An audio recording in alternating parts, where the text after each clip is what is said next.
Pak. Udah lebaran belum di Jogja, Pak? Belum, besok. Besok ya lebaran ya. Ah, Takbiran di mana takbiran, Pak?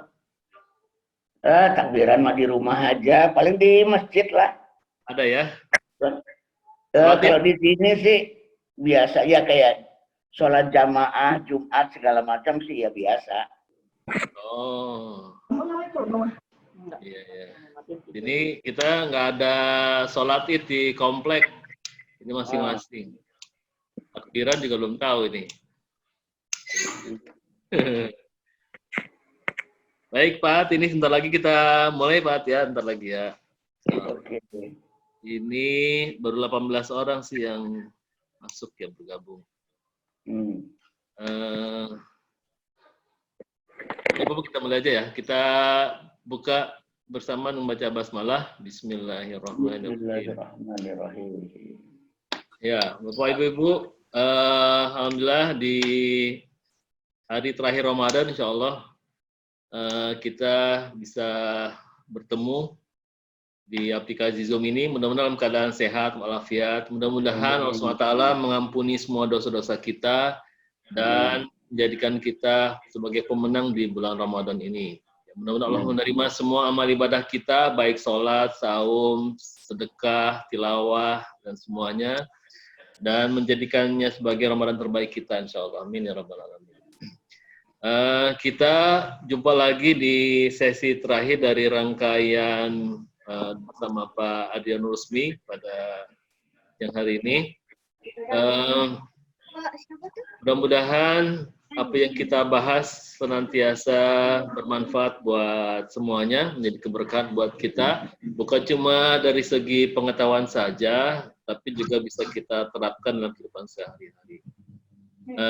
Hari ini topiknya apa, Pak? Tentang membangun kecerdasan bencana ya. Oh ya, adversity quotient ya. Adversity intelligence. Adversity intelligence. Oke, baik. Mari kita persilakan kepada Pak untuk memulai materinya. 1 jam ya Pak, sampai jam 2. Kemudian kita diskusi seperti yang lalu.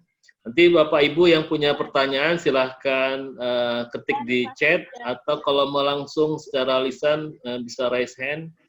Nanti menjelang kira-kira 15 menit sebelum pembukaan dari Pak Ad disampaikan. Dipersilakan Pak. Bismillahirrahmanirrahim. Assalamualaikum warahmatullahi wabarakatuh. Waalaikumsalam warahmatullahi wabarakatuh. Alhamdulillah. Alhamdulillahirabbil alamin wa bihi nasta'in ala umuri dunya waddin. Asyhadu an la ilaha illallah al-khaliqul haqqul mubin wa asyhadu anna Muhammadan abduhu wa rasuluhu shadiqul wa'dul amin. Allahumma sholli ala Muhammad wa ala ali Muhammad kama shallaita ala Ibrahim wa ala ali Ibrahim fil alamin innaka Hamidum Majid. Faqala Allah Ta'ala fil Qur'an Karim, a'udzu billahi minasyaitonir rajim. Bismillahirrahmanirrahim. Alladzi khalaqal mauta wal hayata liyabluwakum ayyukum ahsanu amala. Shadaqallahul azim.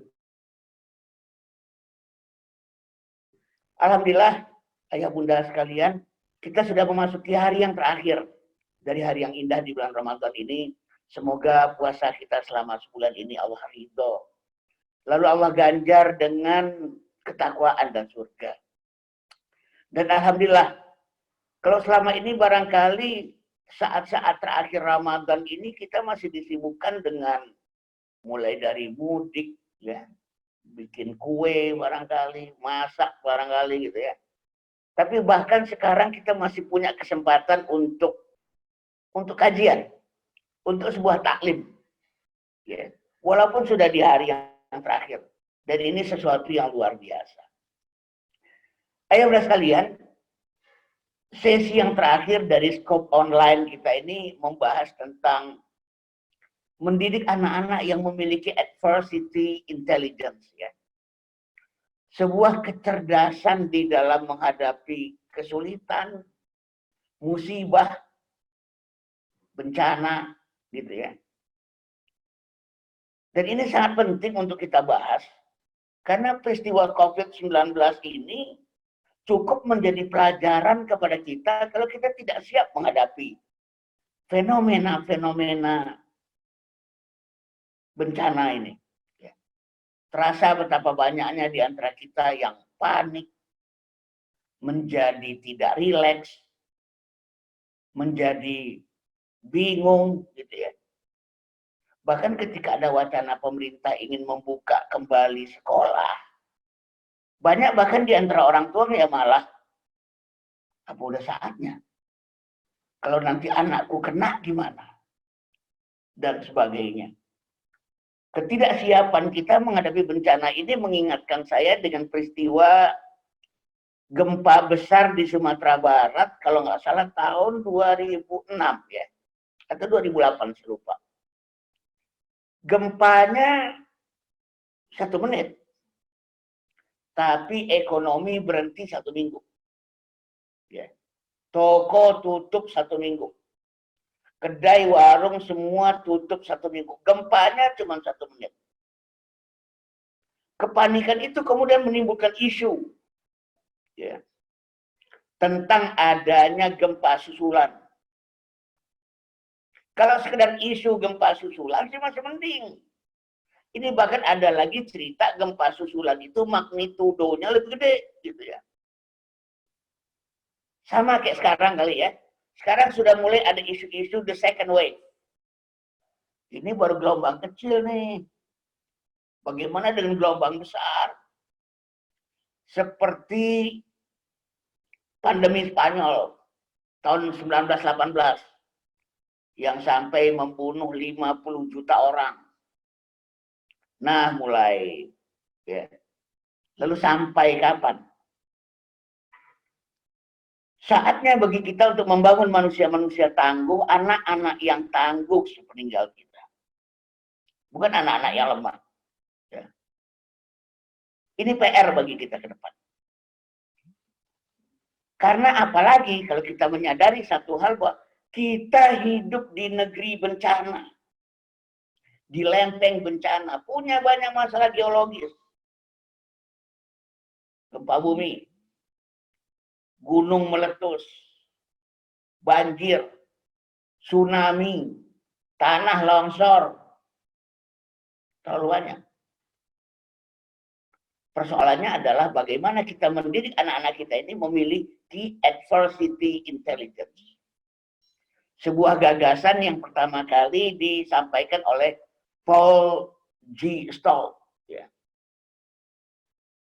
Adversity kalau kita lihat di kamus, identik dengan disaster, bencana. Nah, secara umum, ayah bunda sekalian, dunia ini negeri bencana. Darul ibtila, kalau istilahnya ya. Darul ibtila. Karena Allah sudah sampaikan dalam surat Al-Mulk.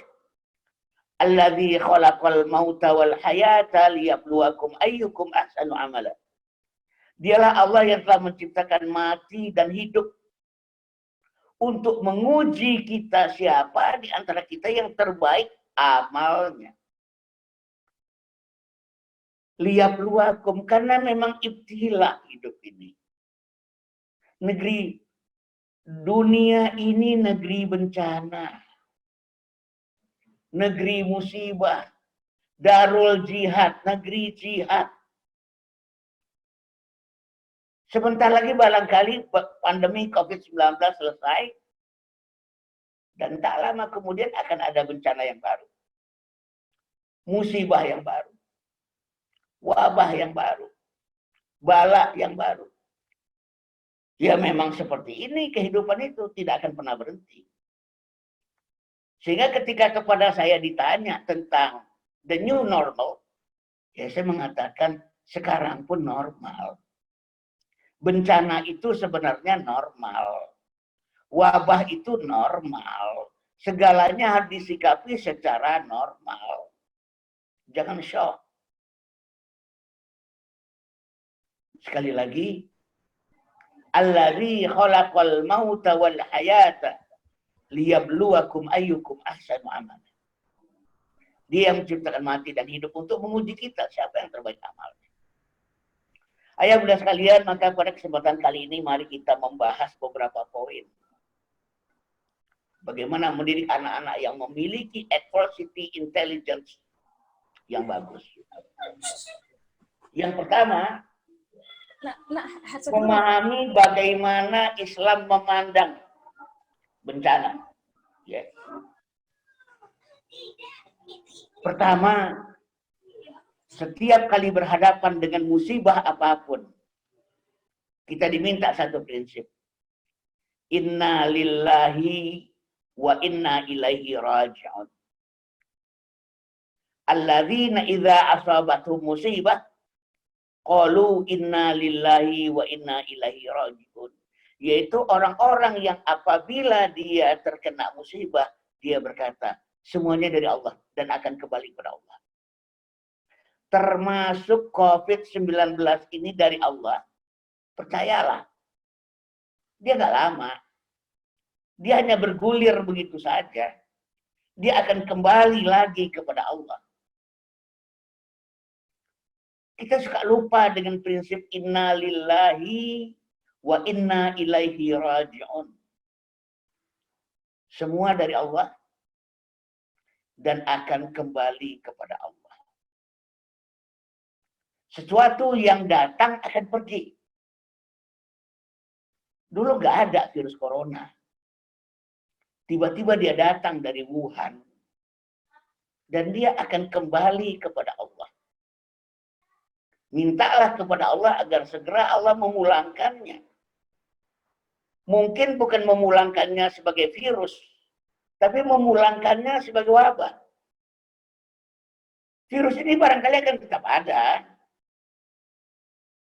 Ya. Sejumlah pihak mengatakan juga, ya dia sama seperti virus-virus flu dan sebagainya. Ibu Siti Fadila Supari beberapa waktu yang lalu diwawancari oleh Deddy Kobuse juga mengatakan bahwa ya dia virus seperti virus-virus yang lainnya. Dan dia mengatakan sebenarnya imunitas bangsa ini luar biasa. Imunitas bangsa ini luar biasa. Yang kedua prinsip kita adalah iyyaka na'budu wa iyyaka nasta'in. Allahus Samad. Jangan lupa, hanya kepada Engkau kami mengabdi dan hanya kepada Engkau kami minta tolong. Sudahkah Allah kita jadikan tempat pertolongan pertama pada kecelakaan? Sudahkah Allah kita jadikan tempat pertolongan pertama pada musibah? Allah sebagai tempat pertolongan pertama pada bencana. Allah sebagai tempat pertolongan pertama pada wabah. Jangan-jangan kita lupa. Yang pertama kali kita bayangkan adalah WHO, medis, obat-obatan. Kadang-kadang kita bahkan lupa. Dalam situasi di mana virus ini masih masih menjadi sesuatu yang berkembang ke depan, ya, masih misterius, kita sering mengatakan wallahu a'lam bishawab, ya, wallahu a'lam bishawab. Kita nggak ngerti deh virus apa ini, dia masih terus berkembang, dia masih terus bermutasi, wallahu a'lam bishawab. Dalam kenyataan sehari-hari, benarkah kita itu mengatakan Allah yang paling tahu? Wallahu a'lam. Kalau iya, pernahkah kita bertanya pada Allah, ya Allah, solusinya apa ya Allah? Obatnya ya Allah. Ya. Vaksinnya apa ya Allah?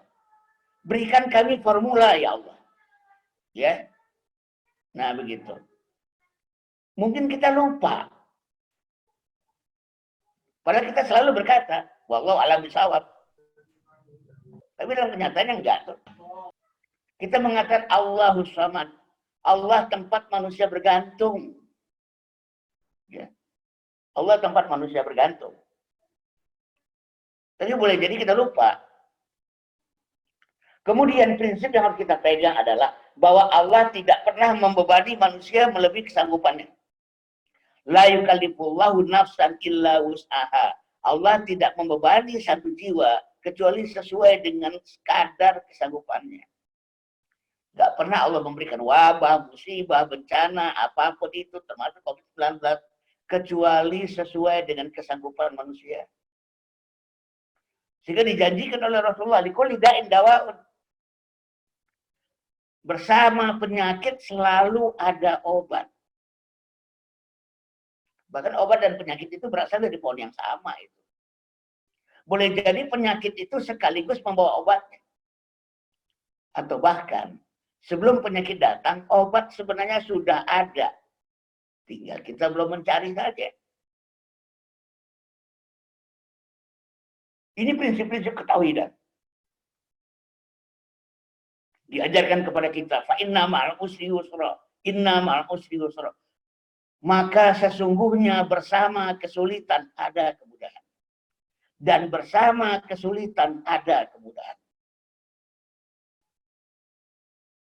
Bukan sesudah kesulitan ada kemudahan ya, bersama kesulitan, bukan sesudah. Karena ayatnya tidak berbunyi inna ba'dal usri yusra.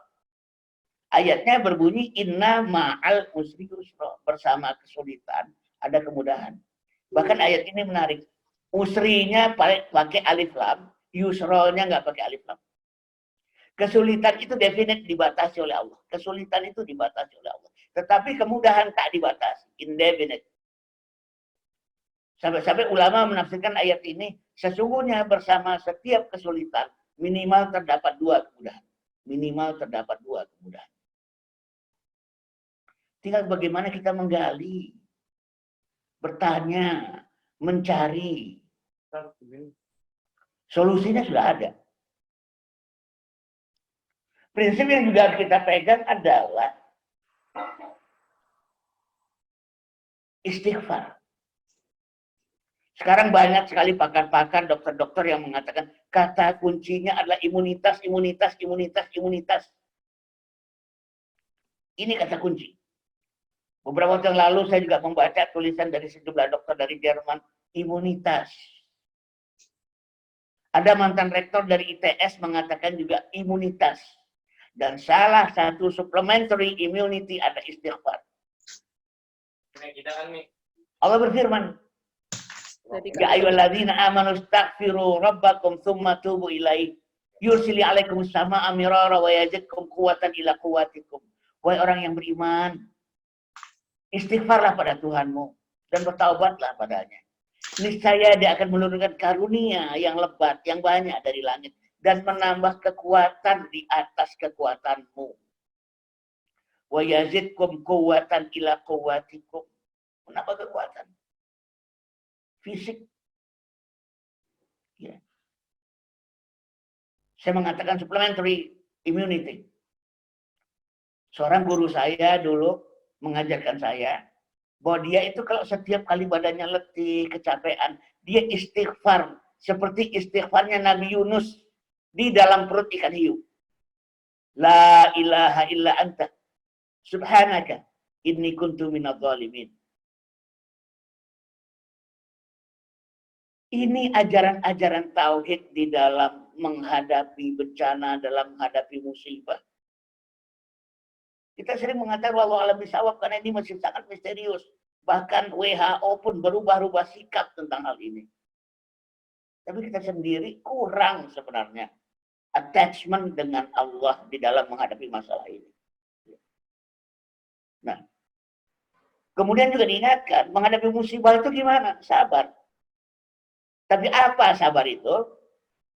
Sabar itu digambarkan oleh Allah dalam Al-Quran 3 cirinya.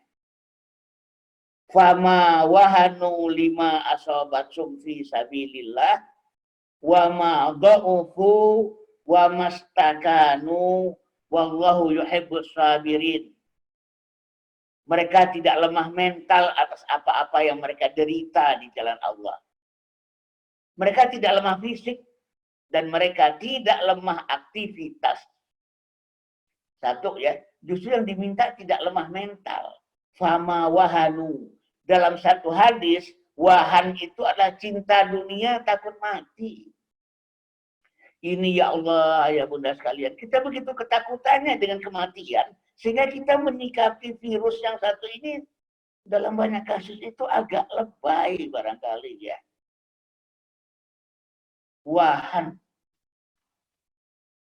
Kalau sudah cinta dunia, takut dengan kematian. Segala yang mengancam kematian manusia, kita begitu ngeri dibuat. 2 hari yang lalu saya menonton video. Jadi ceritanya ada sekarang tanah yang sedang diratakan. Kuburan. Buat kalian-kalian yang bandel juga. Buat kalian-kalian yang masih ngotot juga. Tidak jaga jarak, tidak pakai masker. Nih, kami siapkan kuburan untuk kalian. Betul, kita perlu mengkritik mereka yang tidak pakai masker. Kita perlu mengkritik mereka-mereka yang tidak jaga jarak. Tapi apakah kematian yang dapat dijadikan tawaran ancaman kepada manusia mukmin? Karena sebenarnya penyebab kematian cuma satu dalam Islam, yaitu ajal. Cuma cara kematian ada banyak, ya. Cara kematian ada banyak. Bisa lewat cara COVID, bunuh diri, kecelakaan. Cara manusia mati itu dipilih oleh manusia. Tapi kematian itu tidak bisa dimajukan sedikit pun dan tidak bisa dimundurkan sedikit pun. Jangan wahan. Didik anak-anak kita juga tidak lemah mental. Begitu lemah mental, imunitas langsung turun. Kami dari dunia psikologi selalu mengingatkan optimis, optimis, optimis, optimis. Santai, bahagia. Untuk meningkatkan dopamin, untuk meningkatkan serotonin. Karena itu akan meningkatkan imunitas itu. Tapi kecemasan-kecemasan yang luar biasa pada diri kita justru akan merontokkan imunitas. COVID-19 ini bekerja dengan 2 cara. 1, teror, muncul ketakutan, drop, lemah mental, hancur imunitas, baru secara fisik dia menyerang. Baru secara fisik, kemudian dia menyerang. Yang kedua, wama dha'ufu, tidak lemah fisik. Tidak lemah fisik. Kuatkan tubuh. Makanan yang bergizi, vitamin, buah-buahan. Penelitian mengatakan bahwa lebih dari 90% orang Indonesia meninggal karena COVID-19 ini adalah dia defisien dalam vitamin D. Padahal kita matahari berlimpah. Kok bisa defisit vitamin D? Vitamin yang meningkatkan imunitas. Karena kita ketakutan, kita ngumpet di dalam rumah. Pokoknya keluar pagi-pagi. Sinar matahari. Sejak manusia stay at home. Sejak manusia stay at home. Bumi ini mengalami detoksifikasi. Udara cerah, polusi jauh berkurang. Bagus buat paru-paru manusia. Sedangkan COVID, virus corona, menyerang paru-paru manusia. Obatnya udah ada, Allah siapkan di luar sana sekarang. Ya nggak usah keluyuran, nggak usah. Tapi jangan kemudian menjadi manusia yang bersembunyi. Yang ketiga, wa mastakanu, tidak lemah aktivitas. Karena di ayat tadi justru musibah itu untuk menguji kita siapa yang terbaik amalnya, siapa yang terbaik aktivitasnya. Wa mastakanu, jangan sampai lemah aktivitas. Satu hal yang paling saya kecewa sekarang ini adalah kok orang mengkampanyekan rebahan, ada apa? Kok mengkampanyekan rebahan? Tidak. Kita justru ditanya, ayyukum ahsanu amala. Siapa di antara kalian yang terbaik amalnya? Enggak rebah, enggak. Sibuk beraktivitas. Work from home. Bekerja dari rumah. Learn from home. Belajar dari rumah. Kegiatan-kegiatan semacam ini, kajian-kajian online. Rumah ini sebenarnya seluas dunia, apapun bisa dilakukan di rumah. Wa mastakan, tidak lemah aktivitas. Dalam satu hadis Rasulullah bersabda, sesungguhnya tangan ini Allah ciptakan untuk bekerja. Jika dia tidak digunakan untuk kebaikan, dia akan bekerja otomatis untuk keburukan. Sibukkan diri kita, sibukkan anak-anak kita. Sekali lagi, tidak ada istilah dengan rebahan Anda jadi pahlawan. Nggak ada. Nggak ada rebahan itu. 3 hal ya. Fama wahanu lima asobatum fi sabilillah. Tidak lemah mental. Wama do'ufu, tidak lemah fisik. Wa mastakanu, tidak lemah aktivitas. Wallahu yuhibbus sabirin. Itu Allah mencintai orang-orang yang sabar. Itu ciri dari sabar menurut ajaran Islam. Nah, ayo bunda sekalian. Lalu bagaimana kita mensikapi dan mendidik anak-anak kita berhadapan dengan dunia secara umum? Pertama, ada atau tidak ada pandemi. Ya sekali lagi ya, ada atau tidak ada pandemi, hidup selamanya adalah ujian dan cobaan. Mari kita hayati. Mari nilai ini kita sampaikan pada anak-anak kita. Nah, ada atau tidak ada cobaan. Ada atau tidak adanya pandemi. Hidup ini selamanya ujian. Hidup ini selamanya cobaan. Mari kita menghadapinya dengan rileks, sambil tetap waspada, bahwa ya inilah hidup ini. Selesai pandemi ini akan muncul cobaan yang baru.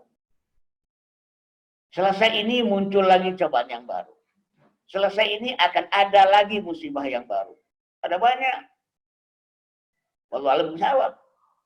Belum selesai pandemi di Aceh, sekarang ada banjir. Selesai banjir barangkali wallahu a'lam bishawab, tanah longsor. Atau wabah-wabah yang lainnya. Ya. Nah, ini pegangan kita.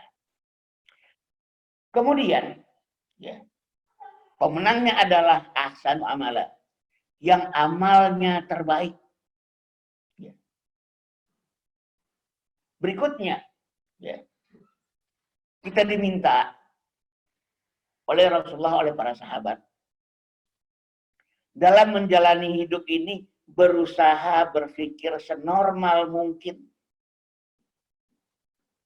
Jadikan musibah itu bagian dari kehidupan kita, realitas kehidupan kita.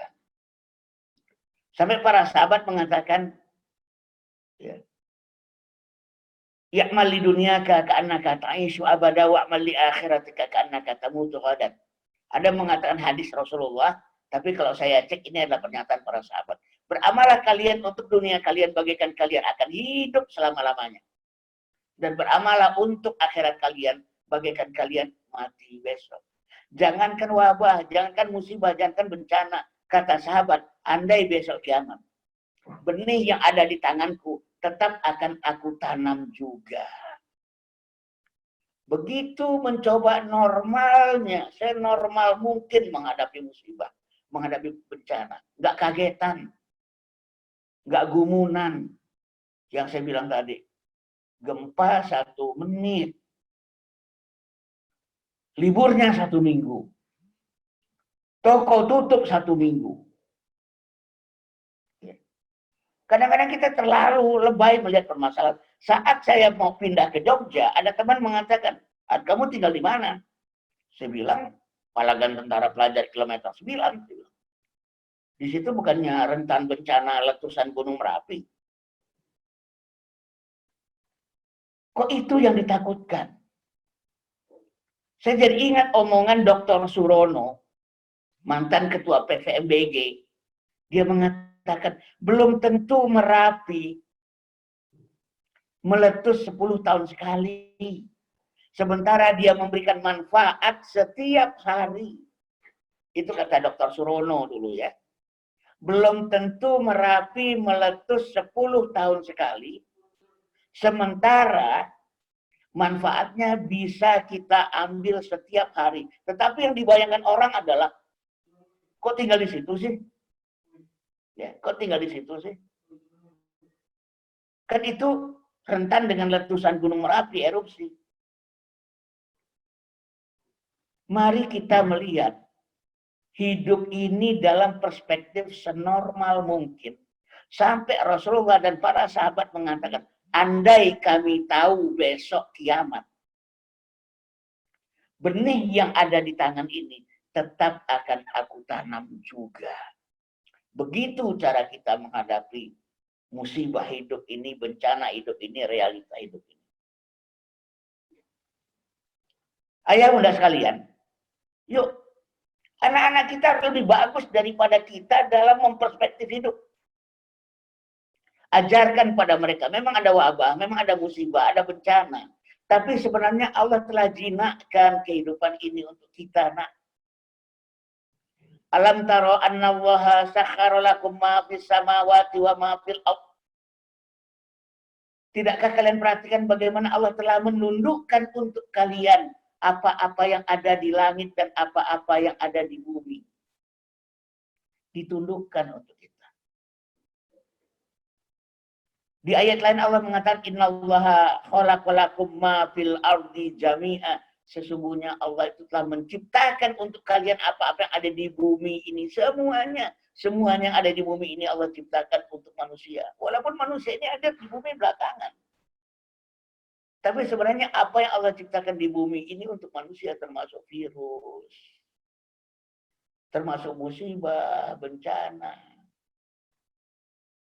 Tidak bermentalitas takut. Ditundukkan oleh Allah. Kemudian mari kita pahami juga dan kita didik anak-anak kita. Ya. Hidup ini mesti bergulir, berjalan, bergerak, jangan pernah berhenti. Orang bilang hidup ini bagaikan roda. Ada yang bilang hidup ini bagaikan sepeda, roda 2. Begitu berhenti di kayu, jatuh dia. Berhenti di kayu, jatuh dia. Kayuhlah hidup ini. Ajarkan anak-anak kita untuk terus mengayuh hidup. Walaupun resiko hidup ada. Resiko naik sepeda ada. Ada resiko-resiko dalam hidup ini. Menyekolahkan anak di sebuah sekolah alam jelas beresiko. Karena paling aman adalah anak-anak kita itu duduk di dalam kelas. Rapi, meja, kursi, whiteboard, spidol, guru. Sementara barangkali pekan lalu kita udah bahas tentang guru hidup, guru alam, guru ilmu, termasuk iptek. Hidup harus bergulir, bagai sepeda. Ya. Kemudian prinsip yang juga kita mesti pegang dalam hidup ini adalah mendidik anak-anak kita menjadi manusia bernyali. Bernyali. Bukan semata-mata berani ya, bernyali. Jangan mendidik anak-anak kita menjadi manusia takut mati. Karena ditularkan oleh orang tuanya. Orang tuanya menularkan perasaan itu pada anaknya. Kalau ingin hidup, harus punya nyali. Ya. Sayyidina Ali radhiyallahu anhu pernah berkata dalam satu kesempatan. Ya. Dalam kehidupan ini kita harus berani hidup dan tak takut mati. Kalau takut mati, jangan hidup. Itu kata Sayyidina Ali. Membangun nyali. Apa bedanya nyali dengan berani? Berani adalah kemampuan untuk menghadapi resiko kematian. Tapi bernyali adalah kemampuan untuk menghadapi resiko kehidupan. Banyak manusia yang berani tapi tak bernyali. Banyak manusia yang berani. Sanggup menghadapi resiko-resiko kematian. Olahraganya pun olahraga-olahraga serem. Parasut. Naik gunung bersalju. Berani dia. Tapi menghadapi musibah, bencana, dan resiko-resiko kehidupan membutuhkan anak-anak yang dididik dengan bernyali. Lawan dari berani adalah penakut. Lawan dari berani adalah pengecut. Ada perbedaan di situ. Sekali lagi, lawan dari berani adalah penakut. Lawan dari bernyali adalah pengecut.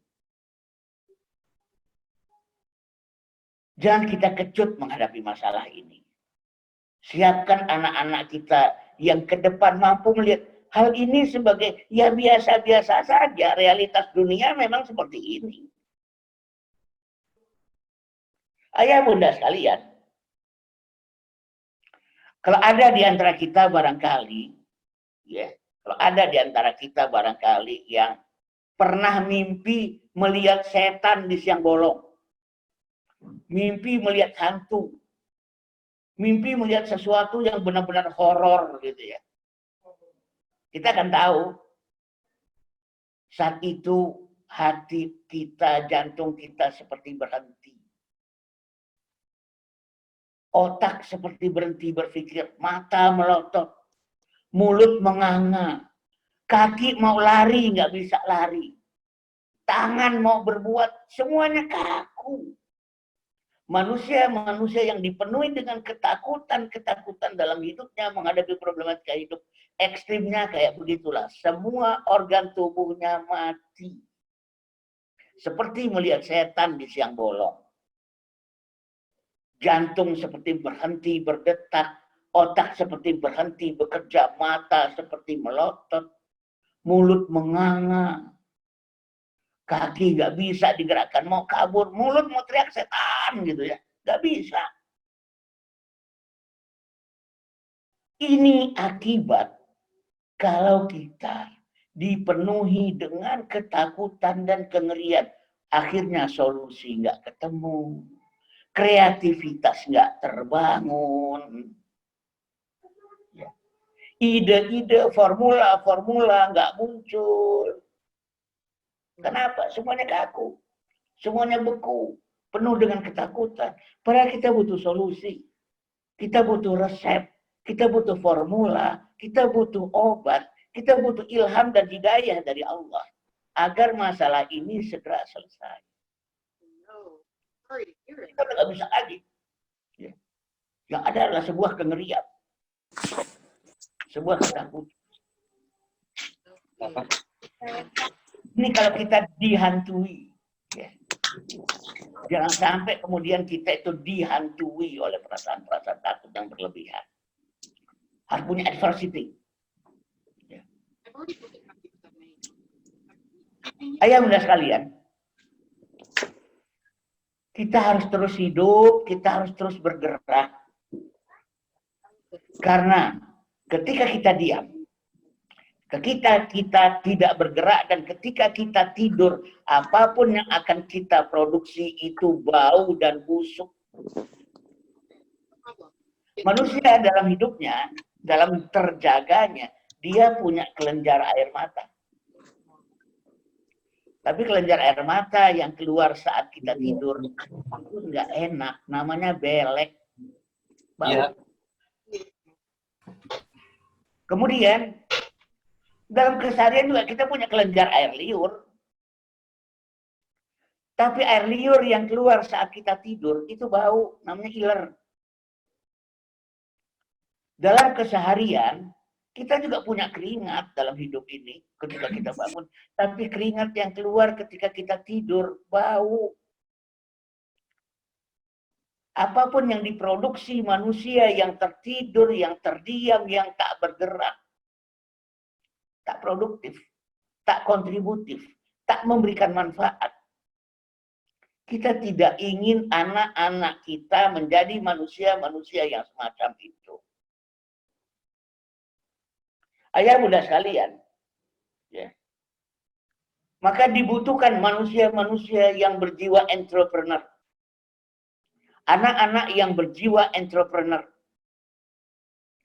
Entrepreneur bukan ilmu dagang. Kalau ilmu dagang itu namanya businessmanship.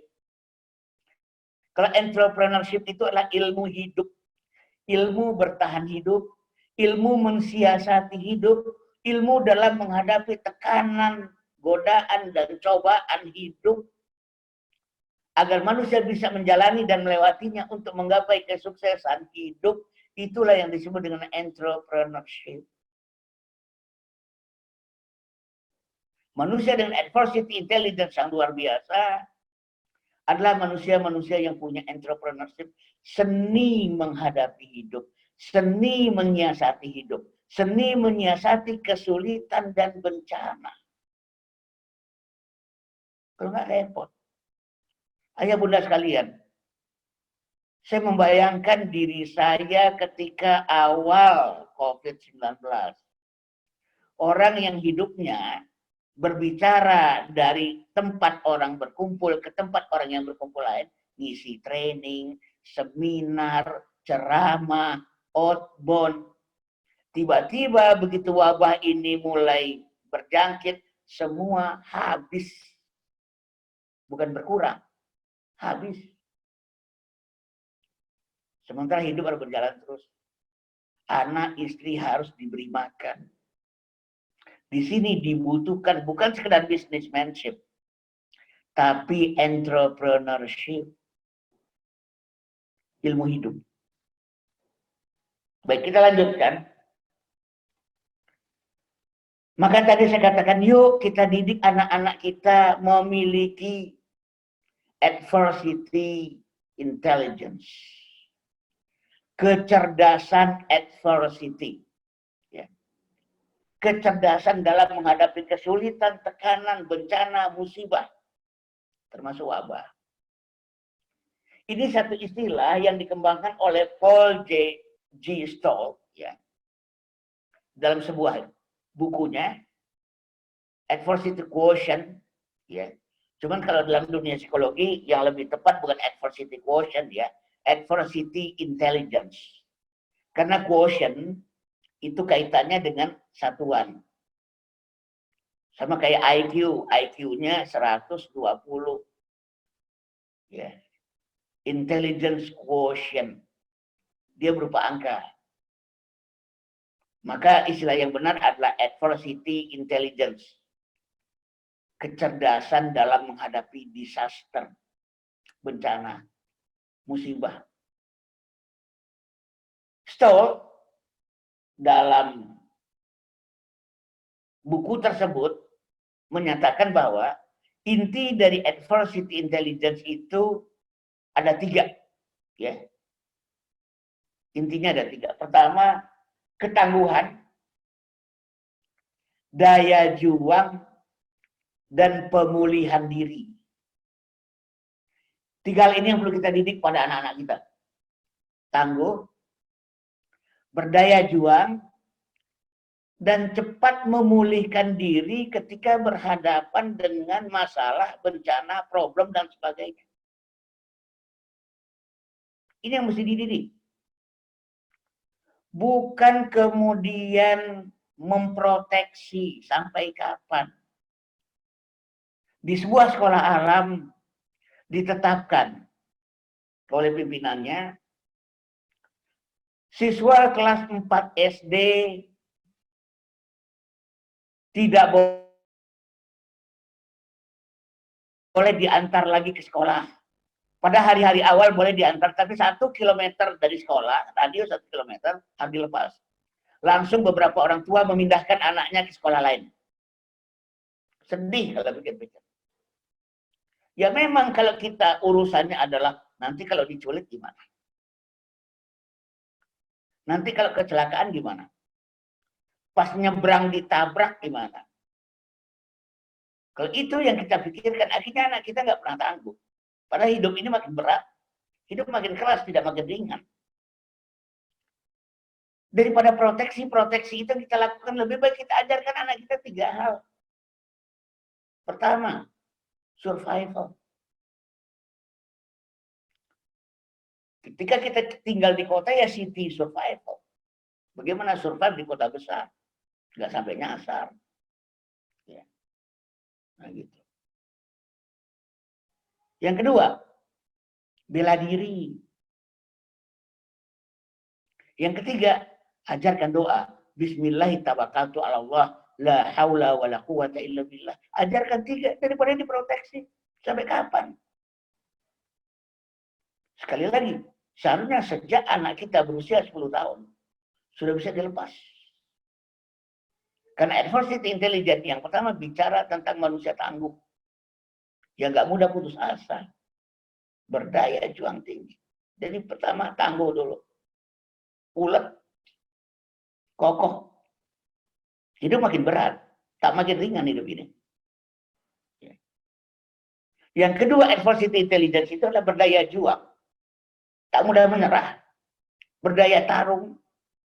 Ya hidup ini pertarungan. Hidup ini perjuangan. Sampai kapan mau disimpan? Kadang-kadang saya bingung.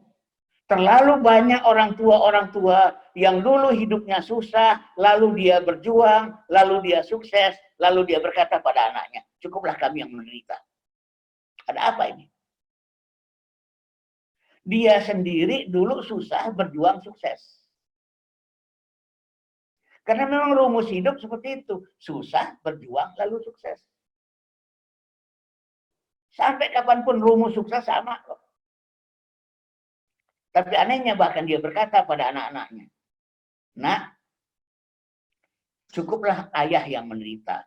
Nak, cukuplah bunda yang menderita. Kalian tak perlu menderita seperti kami menderita.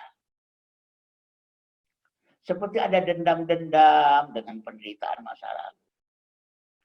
Dendam-dendam dengan kesulitan masa lalu. Padahal masa lalu itu adalah warisan terbaik dari Allah untuk kepentingan masa depan kita. Sampai ada orang tua yang mengatakan, yang penting kamu belajar yang rajin nak ya. Ayah dengan fasilitas yang pas-pasan aja bisa sukses. Harusnya kamu dengan fasilitas yang lebih komplit, lebih bisa sukses daripada ayah. Sejak kapan orang disukseskan oleh komplitnya fasilitas? Tidak ada. Dan yang ketiga, ciri dengan orang-orang yang memiliki adversity intelligence yang kuat, anak-anak dengan adversity intelligence yang kuat adalah self-recovery, mampu memulihkan dirinya dengan cepat pasca bencana, pasca musibah, pasca kesulitan, pasca permasalahan. Self-recovery. Tidak berlama-lama meratap, tak lama-lama menangisi, tak lama-lama diam. Ayah bunda sekalian, barangkali bagi yang pernah haji atau umroh, pernah mengalami peristiwa sa'i. Saat kita sa'i dari Safa ke Marwah, Marwah ke Safa, itu ada daerah yang berwarna hijau, lantainya hijau, atasnya juga ada lampu berwarna hijau, di mana kita disunahkan mempercepat langkah berlari-lari kecil di situ. Itu adalah titik terendah antara Safa dengan Marwah. Yang sejajar dengan fondasi Ka'bah. Kita diajarkan dalam peristiwa sa'i. Justru di titik terendah kita harus mempercepat langkah. Sekali lagi ya, justru pada titik terendah kita harus mempercepat langkah-langkah kita. Bukan malah down. Bukan malah putus asa. Menangis, meratapi keadaan. Tapi pushing up. Recovery. Dalam Safa Marwah, kalau toh kita boleh beristirahat, itu istirahatnya di puncak Safa atau di puncak Marwah. Disitulah kita boleh bertawakuf, diam sejenak. Tapi di titik terendah, di titik harwalah, kita diminta justru mempercepat langkah, berlari-lari kecil. Karena tiga hal yang kita didik pada anak-anak kita. Dan mari kita serahkan, kita pasrahkan, dan kita kerjasamakan pembentukan adversity intelligence itu diantaranya kepada sekolah Alam Tangerang. Jadikan sekolah itu sebagai kawah candra di muka. Kata kuncinya adalah tega. Tega nggak sama dengan kejam. Ayah bunda sekalian, menurut Stoll dalam bukunya Adversity Quotient, ada 3 tipe manusia, ada 3 level manusia dalam menghadapi musibah, bencana, masalah, kesulitan, ada wabah. Pertama, quitter. Lari dari masalah. Lari dari musibah, lari dari bencana. Bawaannya kepengen ngumpet gitu loh. Quit. Ya. Ngapain kamu naik gunung, nak? Ada apa di sana? Cuman capek-capekin doang. Langsung quit. Melihat tingginya gunung aja udah gemetar. Mulai membayangkan di gunung itu nanti ada ular, ada harimau. Kalau kamu tersasar bagaimana? Kalau ada ular bagaimana? Kalau nanti banjir bagaimana? Kamu bisa kepleset masuk jurang. Padahal bagi orang yang pernah naik gunung, dia tahu betul betapa indahnya gunung itu. Betapa jinaknya gunung itu. Orang kalau udah pernah melakukannya, bahkan dia ketagihan. Sampai-sampai ada sebuah seorang pendaki gunung fenomenal. Ketika ditanya, apa sih yang kamu cari di gunung itu? Dia nggak bisa menjawab. Dia cuma berkata, because it's there. Karena gunung ada di sana. Aku nggak bisa jelaskan nikmatnya naik gunung itu. Padahal capek memang. Tapi bagi seorang quitter, langsung lari dari masalah. Yang kedua, campers. Nah, ini lebih tinggi lagi levelnya. Tukang camping. Dia mau mendaki. Dia mau naik. Tapi nggak pernah mau sampai puncak. Sampai pos 1, sampai pos 2, istirahat. Mulai pasang tenda. Bakar api unggun.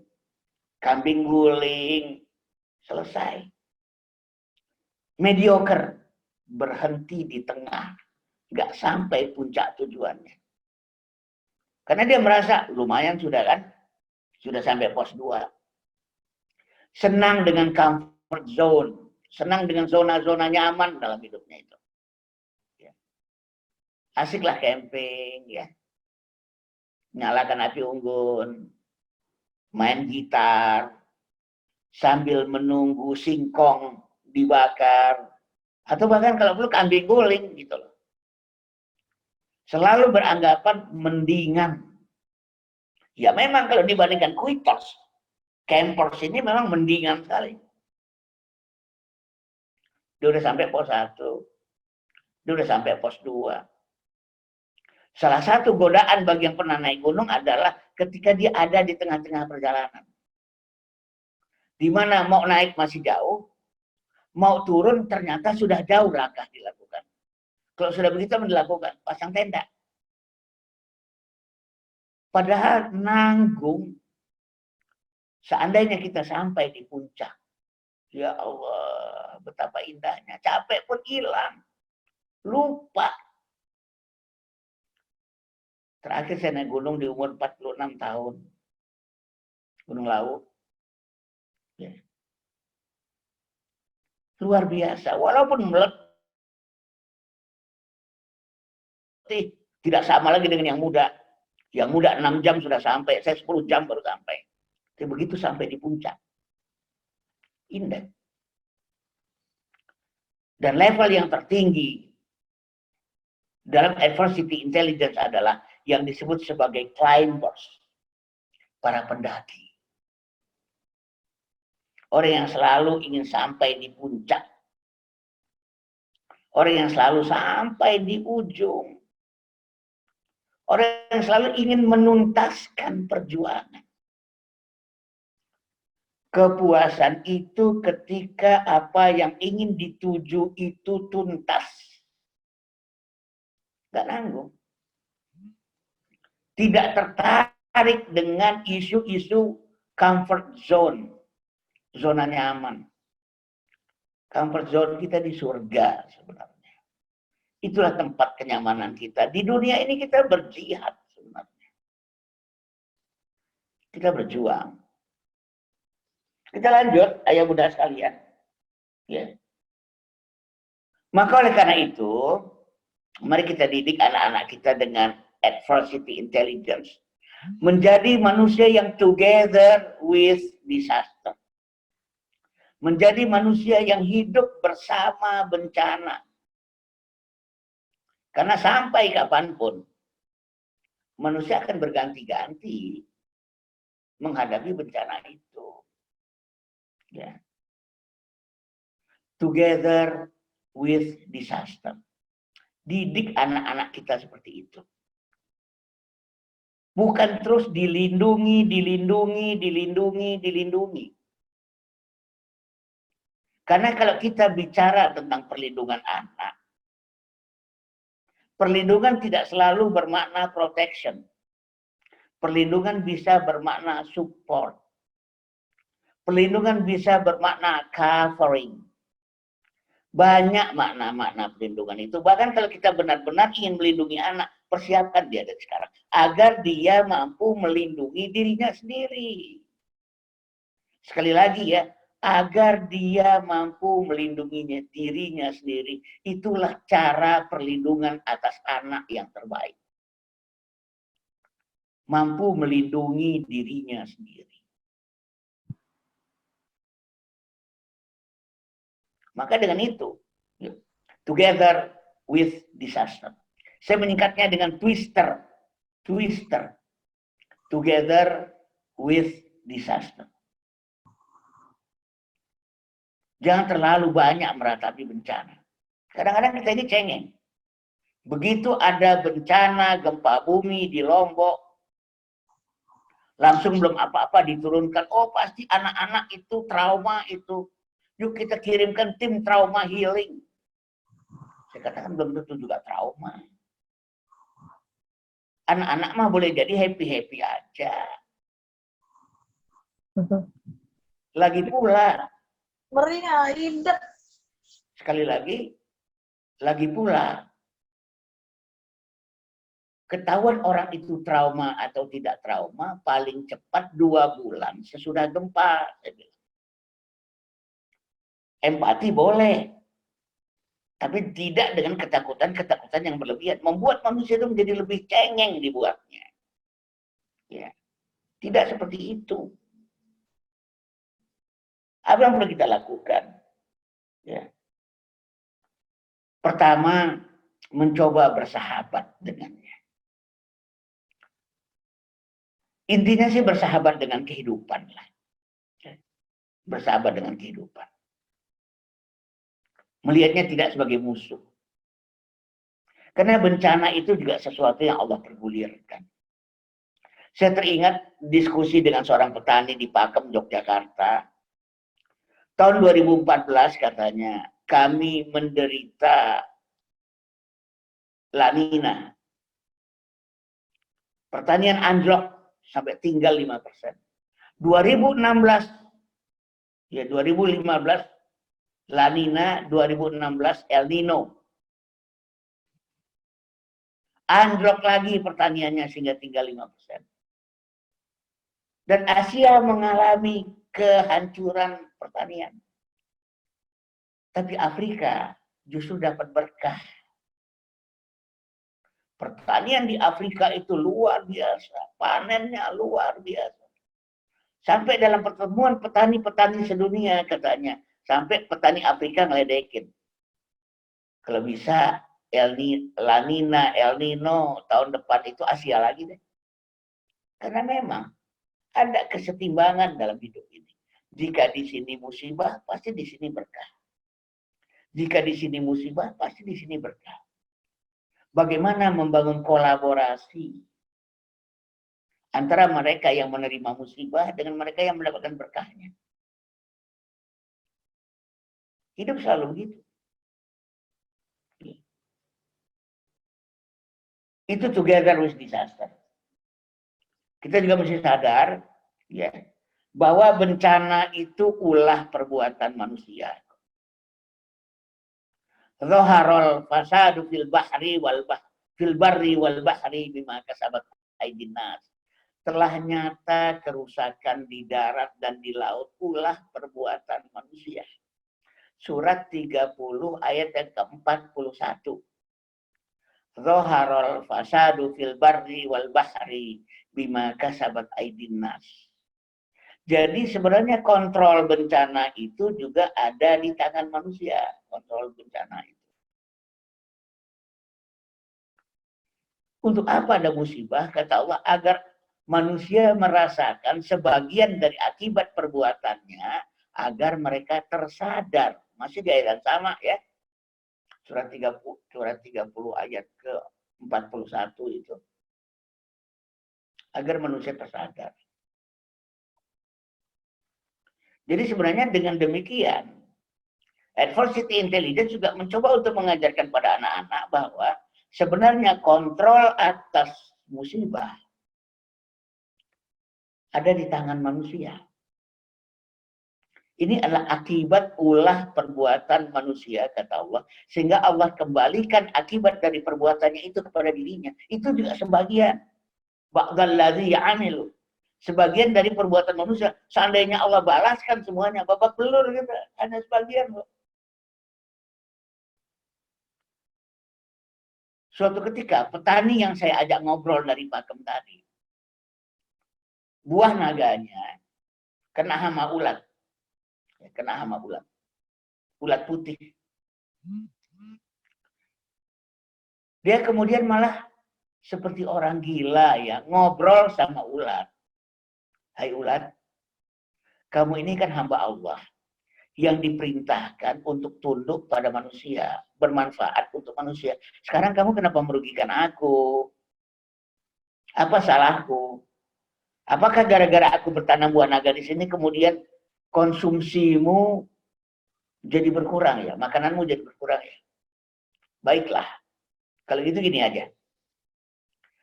Aku akan siapkan lubang-lubang di samping buah naga ini, lalu akan aku potong sulur-sulur buah naga ke dalam lubang itu. Nanti kalau kamu mau makan, ke lubang itu aja ya. Jangan ke buah naga aku. Dia ngomong beneran, ngomong sama ulat. Seperti orang gila. Lalu dibuatlah lubang-lubang kayak biopori, sulur-sulur buah naga dipotong-potong.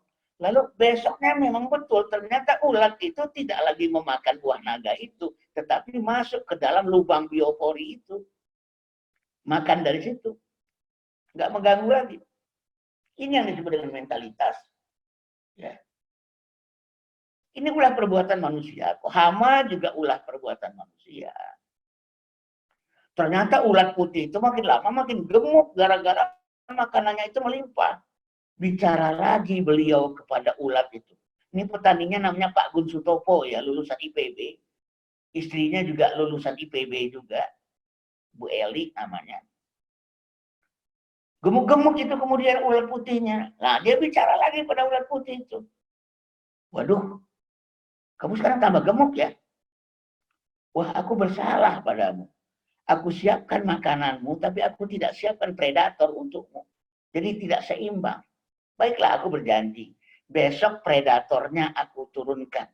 Besoknya dia lepas ayam sebagai predator bagi ulat putih itu. Karena dia akan memakan ulat-ulat putih itu.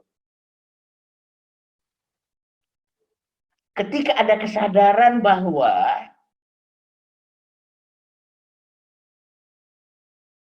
musibah ini sebagian diantaranya adalah ulah perbuatan manusia juga. Adversity intelligence yang kita didikkan pada anak-anak kita itu adalah upaya untuk membangun juga kesadaran pada anak bahwa ini ulah perbuatan kita kok. Bagaimana kita menggunakan pendekatan consequential learning. Kalau kita jorok, kita jadi sakit. Buang sampah sembarangan, jadi banjir. Ya. Dan seterusnya. Ayah mudah sekalian. Yang perlu kita bangun juga pada anak-anak kita adalah sikap ramah bumi. Kita adalah khalifatullah fil ardh. Khalifah Allah di muka bumi. Kalau kita tidak ingin didera oleh musibah demi musibah, karena ulah perbuatan manusia, jadilah manusia-manusia yang ramah terhadap bumi ini sendiri. Bumi ini feminin, bumi ini perempuan, bumi ini lembut, bumi ini nggak bisa dikasarin. Bumi ini ibu kita. Sampai dalam satu hadis Rasulullah bersabda, iyyakum wal ardh fa innaha ummukum.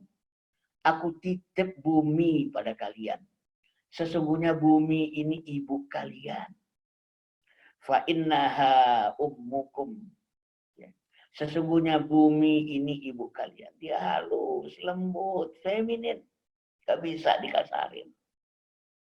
Berlemah lembutlah di bumi, wahai anak-anakku. Digambarkan oleh Allah. Kalau nggak salah dalam surat Al-Furqan, ya surat yang ke-25. Wa ibadur rahmanul ladzina yamshuna 'alal ardi yamshuna wa ibadur rahmanul ladzina yamshuna 'alal ardi hauna wa idza khatabahumul jahiluna qalu salama. Dan hamba-hamba Ar-Rahman itu adalah orang-orang yang berjalan di muka bumi dengan rendah hati. Yang jika dia disapa oleh orang-orang jahil, dia menjawabnya dengan kalimat-kalimat penuh keselamatan. Salama. Bahkan diajarkan di ayat lain, jangan berjalan di muka bumi dengan menghentak-hentak. La tamshi bil ardi maraha. Jangan berjalan di muka bumi dengan menghentak-hentak. Bersahabatlah dengan bumi. Berbuat baiklah kepada bumi. Kita khalifah. Sebagai khalifah tujuannya ada dua. Imarah wa riayah. Memakmurkan bumi dan memelihara bumi. Allah berfirman, huwa ansha'akum minal ardi wasta'marakum fiha. Dialah Allah yang telah menciptakan kalian dari bumi dan diminta kepada kalian untuk memakmurkannya. Diminta kepada kalian untuk memakmurkannya. Wasta'marakum fiha. Makmurkanlah bumi itu kembali. Dalam satu kesempatan bahkan saya mengatakan, apa yang terjadi dengan lumpur lapindo? Saya mengatakan, mungkin kalian terlalu kasar terhadap bumi. Ketika teknologi paku bumi itu kalian hantamkan ke bumi Sidoarjo. Mungkin kalian tidak menyapa bumi terlebih dahulu. Nggak berdialog dulu barangkali pada bumi, nggak kulonuwun. Ya tentunya tidak dengan cara-cara orang musyrik yang pakai potong kerbau segala macam, enggak. Nggak perlu ngeruat segala macam, enggak. Tapi sapalah, ucapkan salam, lemah lembutlah. Kita lupa. Adversity intelligence. Kecerdasan adversity, kecerdasan dalam menghadapi tantangan, cobaan, musibah hidup. Itu dilakukan dengan menyiapkan anak-anak yang bersahabat dengan bumi. Walaupun proyeknya belum jalan, tapi sekarang ini di ITB sedang bekerja sama teman-teman dari psikologi UI termasuk saya dan teman-teman dari geologi ITB dipimpin oleh Dr. Teguh Abdullah Sani. Dalam rangka apa? Ingin melakukan riset pengaruh perangai manusia terhadap perangai bumi. Pengaruh perangai manusia terhadap perangai bumi. Karena kami sama-sama meyakini perangai manusia itu berpengaruh terhadap perilaku bumi, apakah itu gempa, segala macam, erupsi, segala macam. Walaupun ya belum jalan proyeknya sampai sekarang. Bahkan kami melibatkan satu orang astronom. Karena perilaku bumi bahkan juga dipengaruhi oleh perilaku langit. Langit dan bumi ini satu. Sikap-sikap bersahabat. Ya. Apalagi yang perlu kita lakukan, kita didik pada anak-anak kita. Mencoba membaca tanda-tanda. Tanda-tanda yang ada di alam, tanda-tanda yang ada di bumi. Kenapa? Musibah, bencana, wabah, tidak pernah mendadak. Tak pernah mendadak. By proses. Selalu melalui proses kun fayakun. Idza arada syai'an ayyaqula lahu kun fayakun. Ketika Allah menginginkan sesuatu, maka dia berkata pada sesuatu itu, jadilah. Maka jadilah ia. Nggak pernah kun fakana. Selalu menggunakan future tense. Kun fayakun. Nggak pernah menggunakan past tense. Kun fakana. Karena apa? By process. Nggak pernah mendadak. Bacalah isyarat-isyarat bumi. Bacalah tanda-tanda alam. Bacalah tanda-tanda bencana. Bahwa letusan Gunung Merapi di Jogja selalu ditandai. Kalau sudah turun monyet berekor panjang, itu biasanya 1 hari kemudian, itu gunung meletus. Kalau yang turun sudah monyet berekor pendek, itu dalam hitungan beberapa jam lagi, gunung meletus. Tak pernah mendadak. Dan Allah jamin itu dalam surat Al-Zalzalah. Idza zulzilatil ardu zilzalaha wa akhrajatil ardu athqalaha wa qala al-insanu ma laha. Ketika bumi diguncangkan dengan seguncang-guncangnya dan bumi mengeluarkan segala isi perutnya, erupsi, dan bertanya-tanya manusia, ada apa gerangan dengannya? Sang bumi.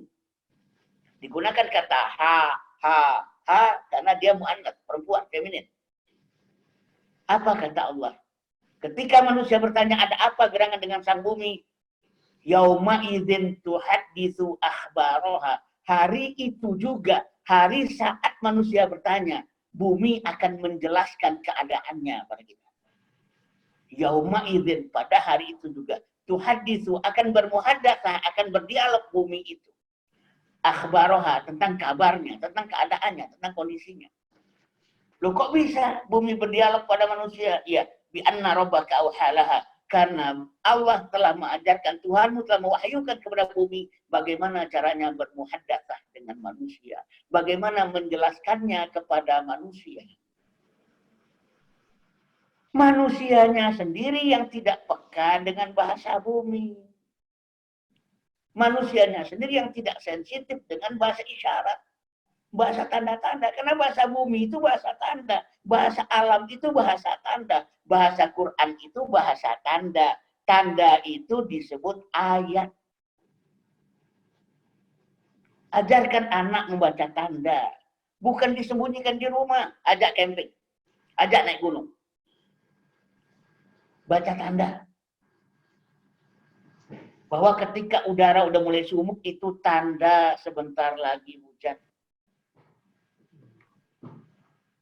Ketika malam sangat gelap, itu pertanda sebentar lagi terbit fajar. Bacalah tanda. Bacalah isyarat. Apa? Sudah lewat 12 menit dari jam 2, mungkin bisa dituntaskan. Oke. Kita tanya jawab. Tuntaskan ya. Ya. Jadi sekali lagi, bencana tanam mendadak.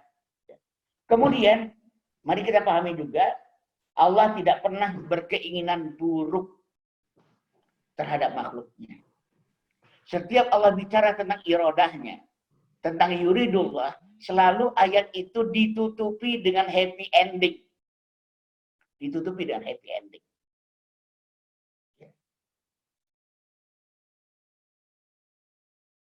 Nah, nggak pernah Allah berkeinginan buruk pada manusia. Sampai para ahli geologi juga mengatakan, gempa pada dasarnya tidak membunuh manusia. Yang membunuh manusia adalah gara-gara gempa, rumah rubuh menimpa manusia. Sudah tahu hidup di negeri gempa, bikin rumah dari batu. Begitu gempa, rubuh menimpa manusia. Kita nggak peka. Nah, sehingga, benar sekalian, intinya satu, memilih menyekolahkan anak di sekolah alam adalah pilihan yang terbaik. Agar berinteraksi dengan alam, membaca tanda-tanda alam, belajar dari alam, ditempa oleh alam, ya.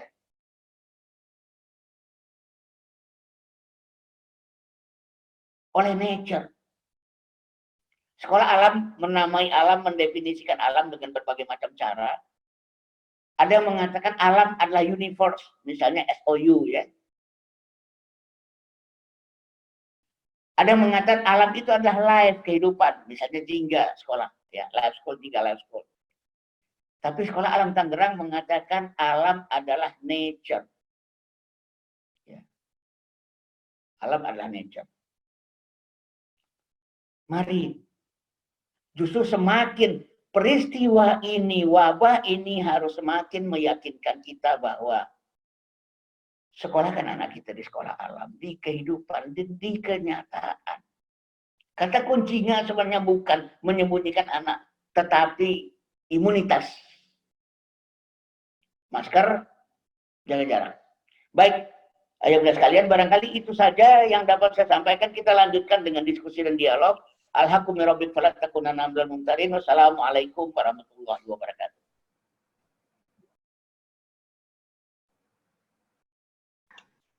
Baik, terima kasih Pak atas uraiannya. Tadi intinya adalah kita bahas artificial intelligence pada anak ini adalah agar kita mampu mengajar anak untuk mampu melindungi dirinya sendiri. Tadi sudah dijelaskan tentang cara-caranya, kiat-kiatnya, dari mulai paradigma, dari segi akidah, dan seterusnya. Ada sebuah ironi ya, tadi Pak bilang ada ironi bahwa kita ingin anak-anak kita tangguh, tapi orang tua sendiri yang fasilitasi dengan berbagai kemudahan. Itu sebuah hal yang ironi karena tidak pernah ketangguhan, kesuksesan itu dibentuk dari fasilitas yang berlebihan yang diberikan dari orang tuanya. Justru orang sukses itu biasanya secara fasilitas kurang memadai, ya. Justru karena itulah menjadi tangguh. Itu Pak, tadi tentang keberanian dan kebernyalian. Ada cenderungan anak-anak ini pada suka nonton film-film horor, tapi habis itu ketakutan. Nah, ini apakah ada hubungankah dengan kebernyalian, dengan keberanian tadi? Anak-anak kelas 1, kelas 2, yaitu pada suka nonton film horor, tapi membuat mereka jadi takut sendiri, gitu. Gimana tuh Pak? Iya, jadi sebenarnya begini, ini bagaimana mengelola fitrah. Yang menarik pada manusia itu sebenarnya punya ketertarikan dengan sesuatu yang menakutkan. Maka kemudian tantangan, horor gitu ya, itu menjadi keasikan bagi manusia itu sendiri sebenarnya. Tetapi segalanya ketika porsinya berlebihan, pasti akan menimbulkan dampak-dampak. Makanya, skala prioritas itu penting untuk dibangun. Contoh ya, yasiru wala tu'asiru.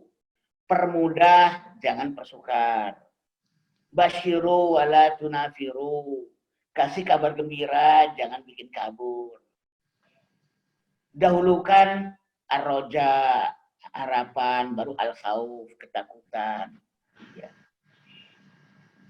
Rasulullah sendiri adalah basyira wa nadhira, pemberi kabar gembira dan pemberi peringatan, begitu dan sebagainya ya. Selama urutannya benar, sebenarnya nggak ada masalah. Mau cerita neraka, boleh, tapi tolong surga dulu dong diceritakan, gitu ya.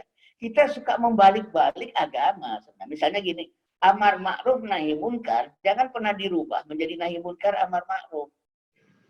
Definisi takwa itu melaksanakan perintah, meninggalkan larangan. Jangan dibalik menjadi meninggalkan larangan, melaksanakan perintah. Dihiqol haqqa yubtilal batil, menegakkannya hak, menghancurkan yang batil, bukan menghancurkan yang batil, menegakkan yang hak. Ngejar pahala, neken dosa, bukan neken dosa, ngejar pahala. Ulama salaf pernah bertanya, ada apa dengan kalian? Kok kalian lebih takut pada dosa Adam daripada dosa iblis? Apa dosa Adam? Dosa Adam itu larangan dilanggar. Kalau udah larang, jangan dekati pohon ini, dilanggar. Apa dosa iblis? Perintah tak dilaksanakan. Yaitu Allah perintahkan sujud pada Adam, dia nggak mau. Tapi kita sekarang terbalik, cenderung mendidik anak-anak agar meninggalkan larangan. baru tak melaksanakan, meninggal, menjauhi dari tidak melaksanakan perintah. Nah, ini yang jadi masalah. Jadi manusia ini pada dasarnya punya fitrah-fitrah, pengen lihat yang horor gitu dan sebagainya ya. Tapi tata prioritasnya dong yang perlu dipahami ya, steppingnya dong ya. Seperti kayak amar ma'ruf nahi munkar, saya itu sering kali bilang bahwa sesungguhnya dari 100% kemungkaran, 70% itu diselesaikan lewat amar ma'ruf. Baru 30% diselesaikan lewat nahi munkar. Belum selesai juga, waktu yang akan menyelesaikan. Amar ma'ruf adalah nahi munkar terbaik kok. Makanya Allah perintahkan tuh amar ma'ruf tuh, aqimi sholat, tegakkan sholat. Untuk apa? Inna sholata tanha 'anil fahsya'i wal munkar. Amar ma'ruf yang bernama sholat itu mencegah dalam rangka nahi munkar sebenarnya, mencegah dari perbuatan yang keji dan munkar. Jadi kata kuncinya adalah ya, fitrah-fitrah manusia itu punya hak untuk diberikan jatahnya, diberikan asupan makanannya, tetapi tata urutannya harus benar. Mau cinta neraka boleh, tapi surga dulu. Kira-kira gitu ya Pak Andri ya. Baik, terima kasih Pak. Ini ada pertanyaan dari admin ya. Tadi Al-Quran surat dan ayat berapa ya yang mengenai sabar, yang wala daufu wala wahanu tadi Pak Ustaz? Itu tuh, saya kalau udah nomor ayat tuh suka lupa. Suka lupa. Mungkin cari di Google aja kali ya. Ya, siap. Di Google aja, intinya mereka tidak lemah mental, apa-apa yang mereka derita di jalan Allah, mereka tidak lemah fisik dan mereka tidak lemah aktivitas. Dan Allah mencintai orang-orang yang sabar. Mungkin kata kuncinya di Google nanti, dan Allah mencintai orang-orang yang sabar, gitu ya. Oh ya, oke. Baik, berikutnya, Pak, bagaimana menyiapkan generasi sadar bencana dan bertanggung jawab tidak hanya untuk diri sendiri, tapi juga terhadap lingkungan sekitar, mengingat pandemi COVID-19 ini cukup berbeda dengan bencana alam. Karena concern dari COVID-19 ini tidak hanya terkait diri sendiri, risiko tertular, namun juga dampak ke sosial atau lingkungan sekitar, yaitu sebagai carrier atau membawa yang dapat membahayakan orang lain. Jadi ini mungkin bagaimana dengan menyikapi orang lain. Kalau tadi kan Pak bicara tentang alam nih, lingkungan dan diri sendiri. Nah, bagaimana dengan orang lain? Iya, jadi ada beberapa poin ya terkait dengan COVID-19 ini, ya, termasuk tanggung jawab kita terhadap orang lain. Kalau saya melihat, seandainya pemerintah ini melaksanakan ajaran Islam dalam penanggulangan bencana, itu tanggung jawab sosial dengan sendirinya akan melekat pada diri kita. Pertama, menurut ajaran Islam ya, tolong definisikan yang disebut dengan wabah. Berapa persen manusia tertular sehingga disebut dengan wabah, dan kecepatan tularnya bagaimana sehingga disebut dengan wabah. Kalau definisinya sudah ketemu, lalu tetapkan mana wilayah-wilayah yang disebut sebagai infected area, yaitu area tertular. Kalau sudah ditetapkan area ini tertular, infected area, segera dilakukan lockdown. Sehingga berlakulah hadis itu. Yang ada di dalam daerah wabah tidak boleh keluar, yang ada di luar wabah tidak boleh masuk ke dalam. Ada garis demarkasi. Tanpa ada garis demarkasi, tidak bisa ditegakkan fikihnya. Lalu yang ada di dalam wabah, di daerah wabah gimana? Yang sakit diobati, yang sehat dikarantina. Yang ada di luar wabah beraktivitas seperti biasa. Ekonomi yang digerakkan, karena apa? Yang ada di luar wabah punya tanggung jawab sosial untuk menghidupi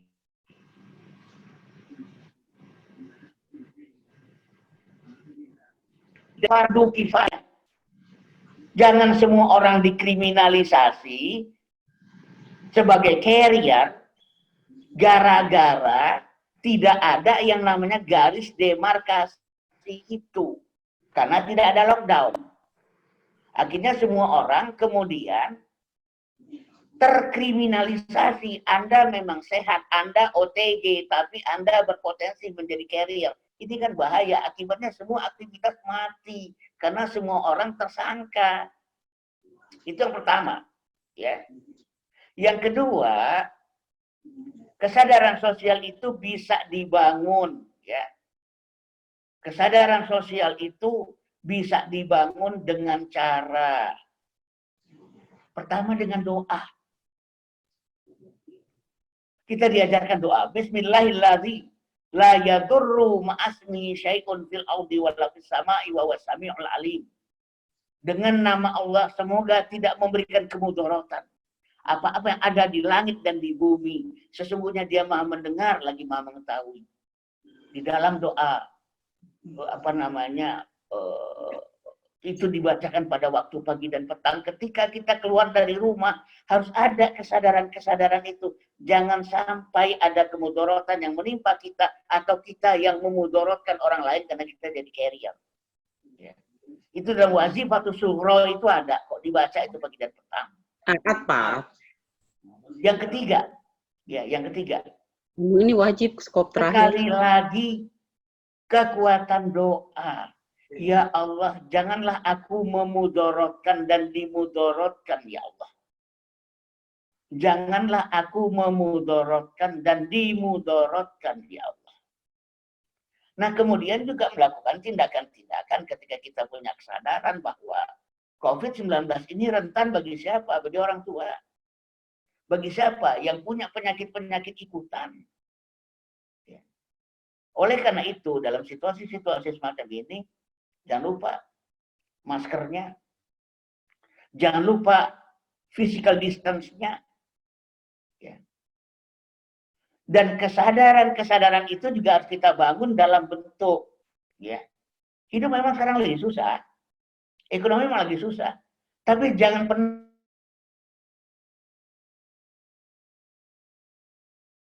berhenti membantu manusia. Ya. Kadang-kadang manusia dalam menghadapi wabah, bencana, selalu mengatakan, ya sudah nafsi dulu lah. Mengatasi masalah sendiri aja susah, boro-boro mengatasi masalah orang. Ini keliru. Bantu orang lain, agar kita juga terbantu. Terlalu banyak kasus-kasus yang semakin membuktikan pada kita bahwa apa yang kita berikan pada orang lain itu yang akan kembali kepada diri kita. Nah, sehingga mencoba, memang barangkali hidup ini nggak semata-mata saintifik ya. Barangkali kita perlu berpikir tentang berhemat sebenarnya. Karena kita nggak tahu sampai kapan ini wabah. Tapi yang kita butuhkan di masa yang akan datang adalah justru bagaimana kita saling bantu. Ke depan bahkan kita mulai berpikir tentang social safety net, jaring pengaman sosial. Agar nggak kaget-kaget lagi kalau ada wabah, ada musibah, ada bencana. Mari kita saling mengasuransikan diri kita dengan diri saudara-saudara kita. Islam mengharamkan asuransi dalam bentuk menjual resiko, memindahkan resiko pada orang lain lalu diganti dengan premi.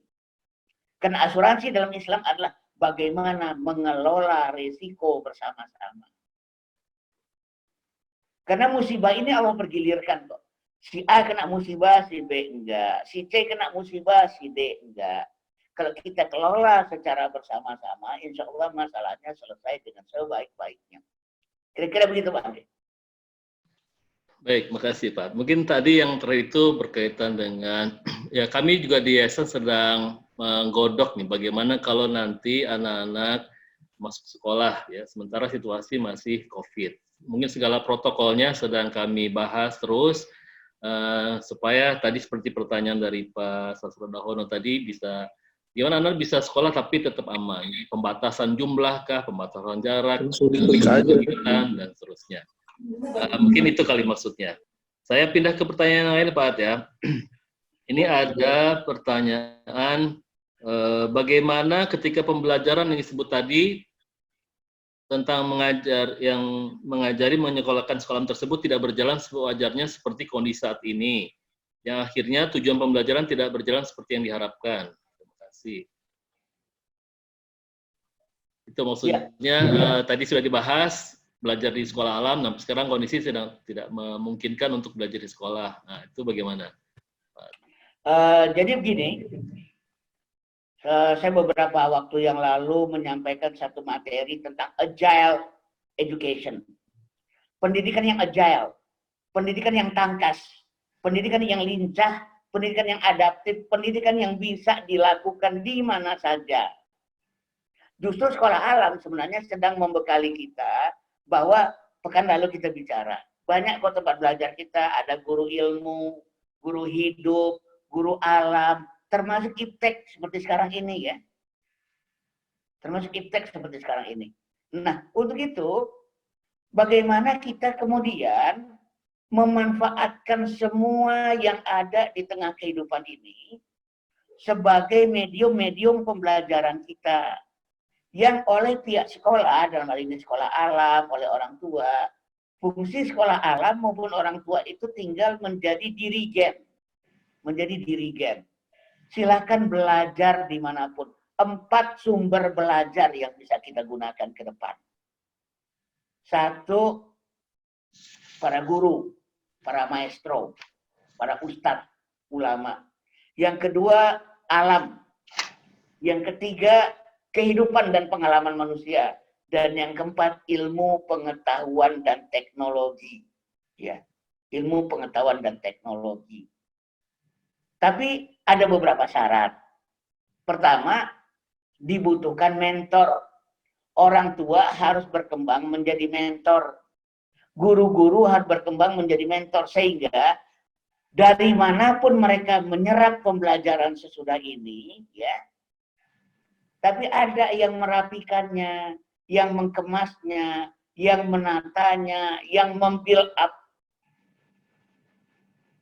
Sehingga orang tua, guru ke depan harus memainkan peran menjadi mentor, ya. Kemudian, bagaimana agar anak-anak kita memiliki insight yang bagus, insight learning, ya. Sehingga dia lihat burung, dia dapat pelajaran. Dia lihat angin, dia dapat pelajaran. Kita udah bahas ya kemarin ya. Saya nggak perlu berpanjang-panjang. Ya, sudah.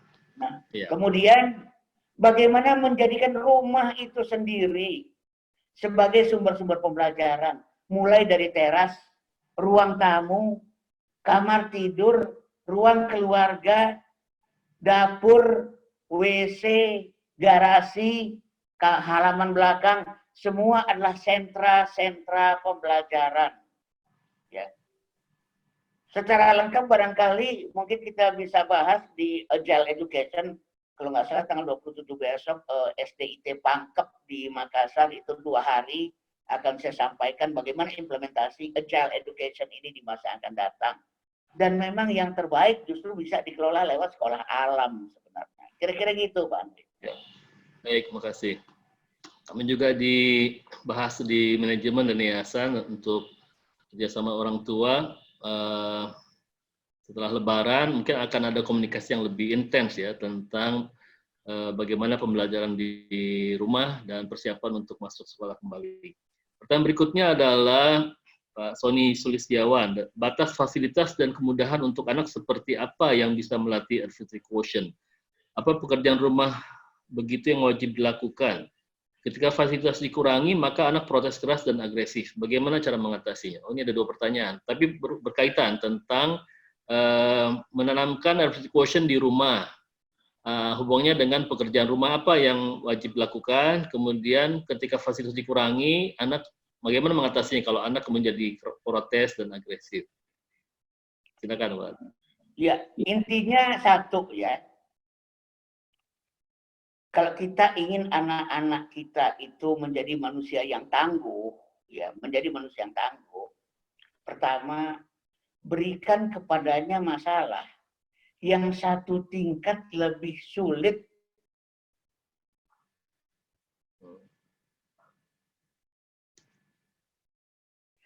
Jauh lebih sulit. Artinya apa? Kalau kita berikan masalah pada anak yang sama dengan kemampuan dan pengalaman, dia nggak akan mikir. Manusia akan berpikir itu sederhana caranya ya. Kalau kita pengen didik anak-anak kita berpikir sederhana, berikan dia masalah 1 tingkat lebih tinggi daripada pengetahuan dan pengalaman.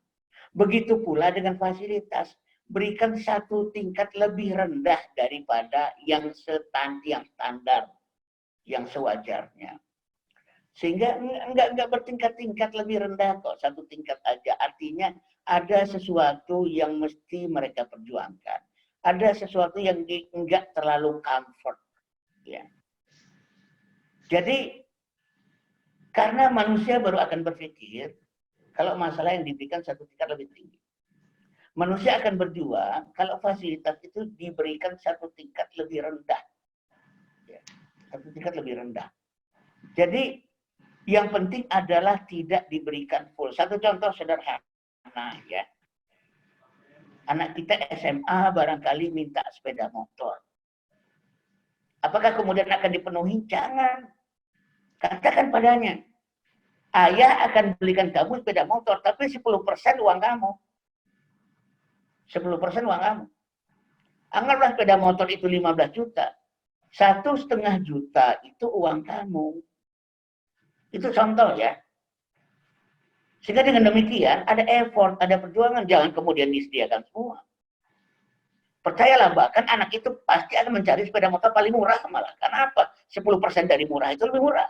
Dia cari sepeda motor mahal, 10% dari mahal itu mahal. Dia juga akan kelabakan. Termasuk misalnya dia minta HP, oke. Tapi pulsa dari kamu. Masa dia yang pakai seenaknya pulsanya dari kita? Gimana dia nggak kemudian kecanduan HP, nggak kecanduan gadget? Apapun yang dia lakukan pulsanya tergantung dari kita kok, gitu ya. Itu terkait dengan fasilitas. Kemudian bagaimana kalau kemudian dia menjadi agresif? Ya. Nah ini yang kadang-kadang ya, saya agak heran dengan orang tua modern. Kenapa selalu kalah dengan anak? Kalah dengan agresivitas mereka. Mereka ngambek, mereka merajuk, dan sebagainya. Gunakanlah pendekatan-pendekatan consequential learning. Ya. Saya dulu, anak terakhir saya, kelas 3 SD pernah ngambek karena minta diberikan sesuatu saya nggak penuhi. Dan dia mengancam nggak akan sekolah. Ya sudah, saya bilang, nggak usah sekolah. Besoknya bangun pagi langsung saya suruh pertama kali itu ngepel ya. Waktu ditanya, kok masih ngepel? Iya, kamu nggak sekolah, nggak tamat SD. Jadi latihanlah sekarang untuk menjadi cleaning service. Baru selesai ngepel, duduk sebentar, saya suruh nyuci piring. Kenapa kamu mesti nyuci piring? Ya kamu nggak sekolah, nanti nggak tamat SD. Pekerjaan yang cocok di antara kamu, itu diantaranya adalah jadi office boy. Saya bilang. Baru selesai duduk dari cuci piring, saya minta berdiri lagi untuk ke pasar. Langsung dia bilang, besok aku sekolah, Bi. Emang enak. Tapi kita selalu bisa disandera oleh anak-anak kita. Apakah kemudian dia menjadi agresif? Diamkan saja. Ya. Saya melihat dalam sebuah kesempatan ya, di sebuah mall, ada seorang anak, entah keinginannya tak dipenuhi, di tengah mall itu guling-gulingan. Banyak di antara orang tua yang kemudian gara-gara malu sama pengunjung yang lain, ya sudahlah, penuhilah apa maunya. Daripada dia guling-gulingan bikin malu. Tapi saya melihat ada seorang orang tua, anaknya guling-gulingan, dia pergi. Sambil berpesan pada anak tertuanya, tolong kamu muter, lihat adikmu dari belakang, jangan sampai dia hilang. Begitu orang tuanya pergi, anaknya itu juga berhenti ngambek kok. Kenapa? Dia juga malu dilihat orang. Bukan hanya orang tua yang malu dilihat oleh pengunjung lain, dia juga sebenarnya malu dilihat oleh pengunjung lain. Begitu orang tuanya pergi, dia juga langsung berhenti guling-gulingan. Lalu kemudian dia langsung berdiri dan mengejar orang tuanya. Jadi agak aneh barangkali ya, kita bisa disandera oleh anak. Kebanyakan orang tua saat ini bisa disandera oleh anaknya sendiri. Padahal secara logika, anak bergantung pada kita dan kita tak bergantung pada anak.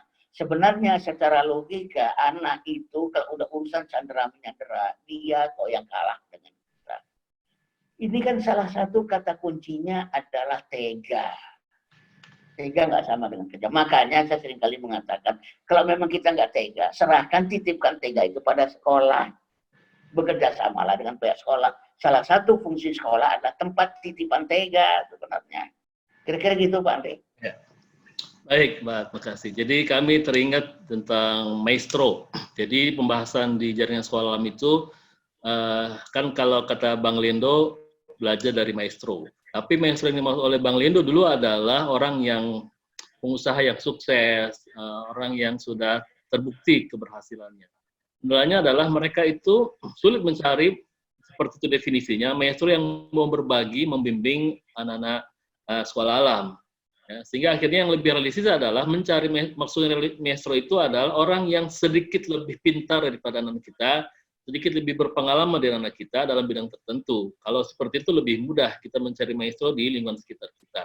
Karena orang-orang yang pengusaha itu mana punya waktu dia untuk membimbing anak-anak, mana punya ada perhatian dia. Jadi kalau dibawa ke ranah yang ideal, susah untuk memenuhi kriteria maestro.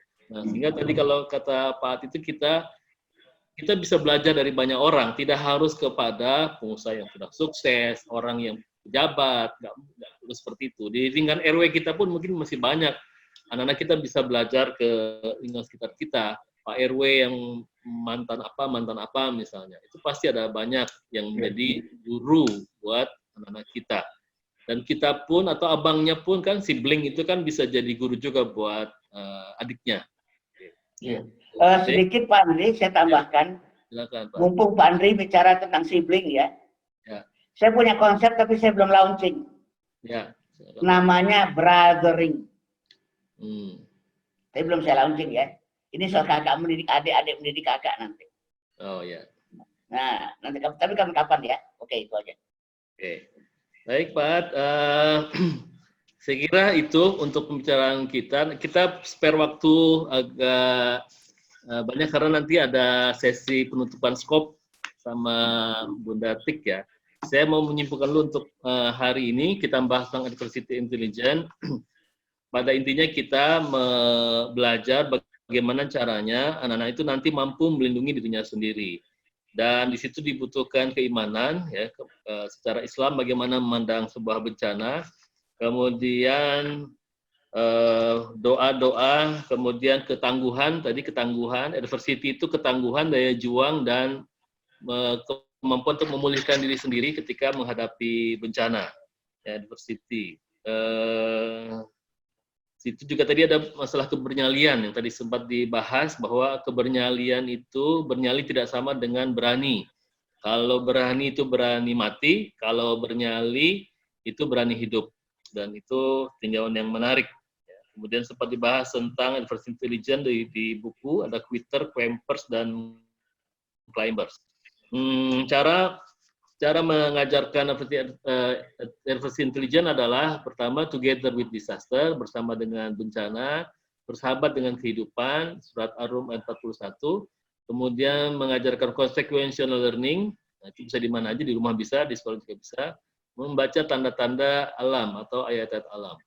Ya, tadi yang pertanyaan tentang ayat tadi, saya sudah googling tadi, di surat Ali Imran ayat 146. Ali Imran 146. Yang dari Rasul-Rasul itu berapa banyak di antara mereka bersama dengan orang-orangnya, mereka tidak merasa lemah, tidak duka cita, Allah menyukai orang yang sabar. Surat Ali Imran surat ketiga ayat 146. Saya kira itu pembahasan yang menarik pada hari ini, Pak, dan kalau di pertanyaan tadi, beberapa sudah dijawab pada pertemuan-pertemuan sebelumnya sebenarnya. Bisa direview lagi yang materi-materi sebelumnya. Saya kasih dulu sementara waktu ke Bunda Tik untuk berkaitan dengan program skop. Halo Bunda Tik, ada?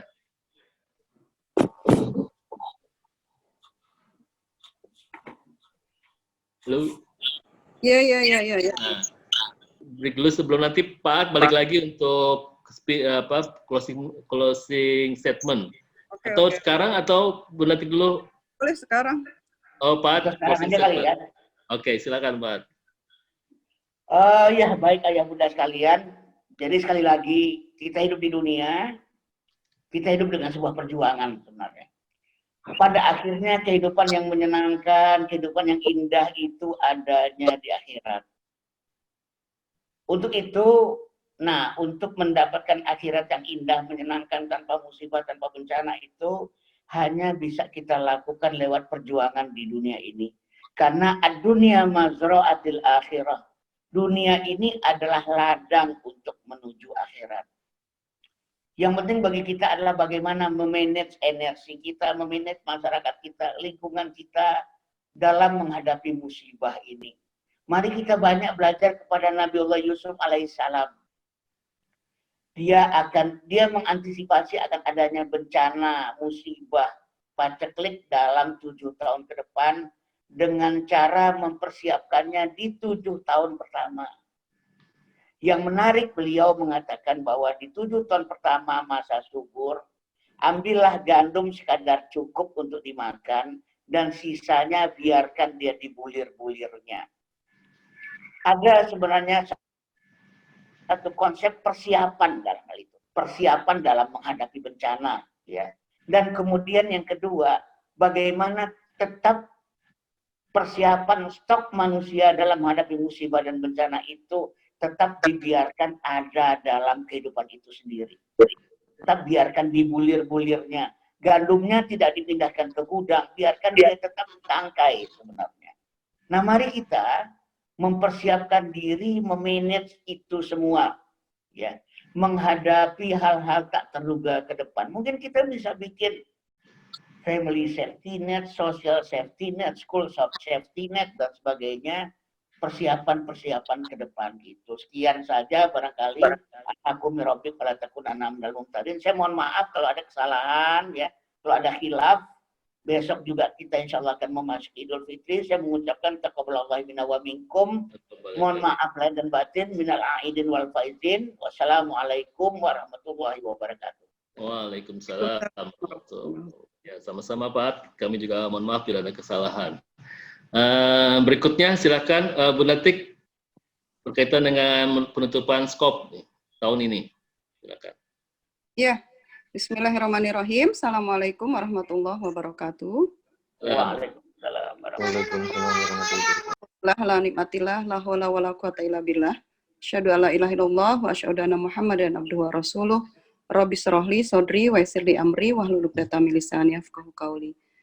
Ya ayah bunda sekalian, peserta skop 2019-2020, alhamdulillah ayah bunda sekalian sudah menyelesaikan 1 tahun periode skop. Bagi yang skop 2 berarti sudah selesai, kecuali lanjut ke SD berarti lanjut tahun depan skop 1. Kemudian untuk yang skop 1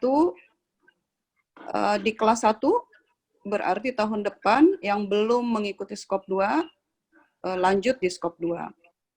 Insya Allah di tahun ajaran baru tahun depan skop itu kita sudah rancang, ada hadir Pak Aat di skop 1 yang nanti bisa digabung dengan skop 2. Itu per 3 bulan ya Pak At ya? Oh ya, insya Allah. Tadi jadwalnya.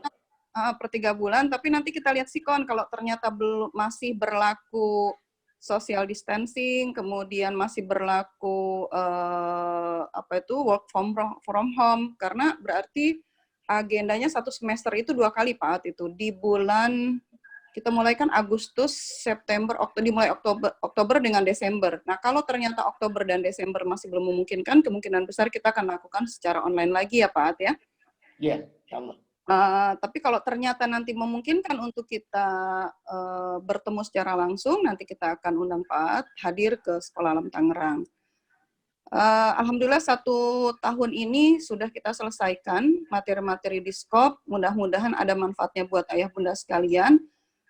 Walaupun saya yakin sekali ayah bunda sekalian merasa berat untuk hadir 1 bulan 1 kali, menyisihkan waktunya 1 hari, walaupun aktivitasnya setengah hari, tapi kan udah nggak bisa kemana-mana lagi lah ya kalau sudah pulang sampai rumah jam 1 itu. Tentu pengorbanan waktu, tenaga, biaya, dan seterusnya yang ayah bunda keluarkan, saya yakin tidak akan sia-sia. Apalagi ternyata kita menghadapi situasi di mana ayah bunda sekalian harus mendampingi ananda di rumah selama learning from home. Dan saya melihat sangat sedikit orang tua murid di Sekolah Alam Tangerang yang mengeluhkan menemukan proses ini gitu ya. Mudah-mudahan ini sebagai bukti bahwa skop itu ada manfaatnya gitu ya buat ayah bunda sekalian. Saya lihat kalau saya nggak Facebookan gitu, tapi suka ada yang kirim-kirim status-statusnya para orang tua yang kebingungan mendampingi anak, udah bosan dan seterusnya. Padahal justru harusnya kan saat situasi di mana rutinitas yang selama ini dilakukan mungkin bonding dan interaksi bersama anak itu sangat minim. harusnya kita bersyukur gitu. Dikasih kesempatan pada situasi darurat COVID ini, kita dipaksa untuk hadir di rumah. Kalaupun work from home tentu nggak seperti kalau reguler ya, kalau normal ya. Kalau normal kan mungkin harus berangkat pagi-pagi, yang kerjanya di Jakarta dan macet seterusnya gitu ya. Pulang ke rumah nggak bisa direpotin juga sama anak, kenapa? Udah lelah, stres dan seterusnya dengan kemacetan ya. Tapi kali ini kan bekerjanya di rumah, masih bisa dengar celotehnya anak gitu. Harusnya bisa dinikmati secara baik. Dan saya bersyukur orang tua murid sekolah alam sampai saat ini keluhannya tidak banyak gitu. Ada mungkin yang mati gaya gitu ya, bingung, oh ternyata kesulitan, oh ternyata merepotkan dan seterusnya, tapi jumlahnya tidak signifikan. Nah mudah-mudahan karena memang saya bertemu dengan para orang tua yang memiliki visi yang sama bahwa mendidik anak itu sejatinya ada di pundaknya ya bunda sekalian sebagai penanggung jawab pendidikan anak. Kami di sekolah sebagai caretaker, sebagai partner, sebagai konsultan, sebagai mitra ayah bunda sekalian gitu ya, karena nggak ada sekolah orang tua. Sehingga saya bersyukur bahwa orang tua di Sekolah Alam Tangerang itu adalah termasuk orang tua yang menikmati kebersamaan bersama anak. Ya kalau kita bete-bete, ada sempat jenuhnya, ada sempat marahnya, ada sempat capeknya mah wajar ya Pak At ya. Kan nggak selamanya juga kita on gitu ya. Wajar. Tapi tingkat keluhannya relatif sedikit gitu di Sekolah Alam Tangerang. Mungkin seperti tadi yang Pak At bilang, kalau Pak At kan pekan lalu bilangnya bukan new normal, tapi old normal ya Pak At ya. Jadi kita akan kembali ke masa-masa dulu di mana segala sesuatu itu kita lakukan secara alamiah gitu ya. Kita nggak digegas dengan situasi yang seperti sekarang, semua serba sibuk, semua serba ingin cepat-cepat gitu ya. Sehingga hasil pun kepengennya juga ingin cepat terlihat gitu. Jadi mudah-mudahan dengan kondisi darurat COVID ini, ayah bunda sekalian mampu memaknai secara baik. Kalau saya di rumah lagi coba berkebun ya, dengan keterbatasan lahan yang ada, nanam kangkung, nanam bayam, kenapa bayamnya kuntet, diskusi sama teman-teman, dan itu membuat seru gitu ya. Tiap pagi saya tengokin habis sahur, kok ini nggak naik-naik daunnya, kok cuma 2 lembar aja, kok segini, dan itu ternyata menjadi green therapy buat kita gitu ya. Berinteraksi dengan alam itu betul-betul membuat secara alamiah kita tuh bahagia. Kalau kita mau tanya ya sama diri kita, sama hati kita paling dalam. Karena kalau kita berkutatnya cuma di kamar, di ruangan, di mana sama buku, sama komputer, sama laptop, sama handphone itu kan ada titik jenuh ya, ada titik bosen. Tapi berinteraksi sama tanaman yang dia hidup, sama ikan gitu. Saya punya ikan nila yang saya cuma tanam beberapa ekor aja, kemudian berkembang biak. Ikan nila itu berkembang biaknya sangat pesat, jadi anaknya cepat banget beranak gitu, dan itu menyenangkan gitu, mengopeni si ikan itu ya. Artinya ketahanan pangan juga harus menjadi perhatian kita, dari hal yang paling mudah kita lakukan, dari hal yang paling mungkin kita lakukan, sehingga nanti cara kita hidup akan betul-betul selaras dengan apa yang alam ini sediakan, bukan lagi bertentangan gitu ya.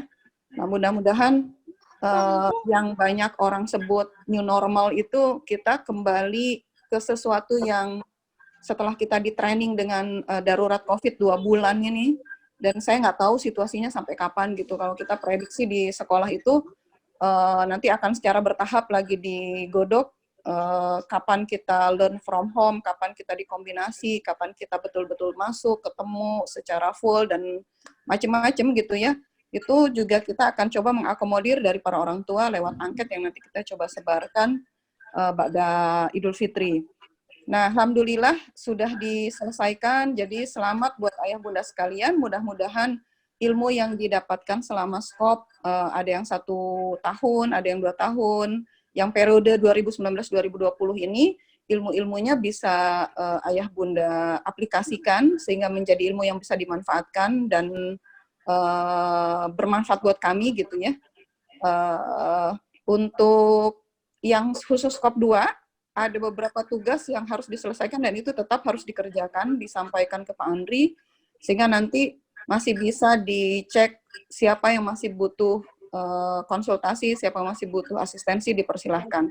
Karena target kalau skop 2 kan sampai bisa membaca anak, sampai bisa kemudian melihat anak di kurikular domainnya itu ketinggalannya di domain mana, sehingga kemudian bisa menentukan program yang tepat dan mengevaluasi secara tumbuh dan berkembang terus gitu ya, berputar terus.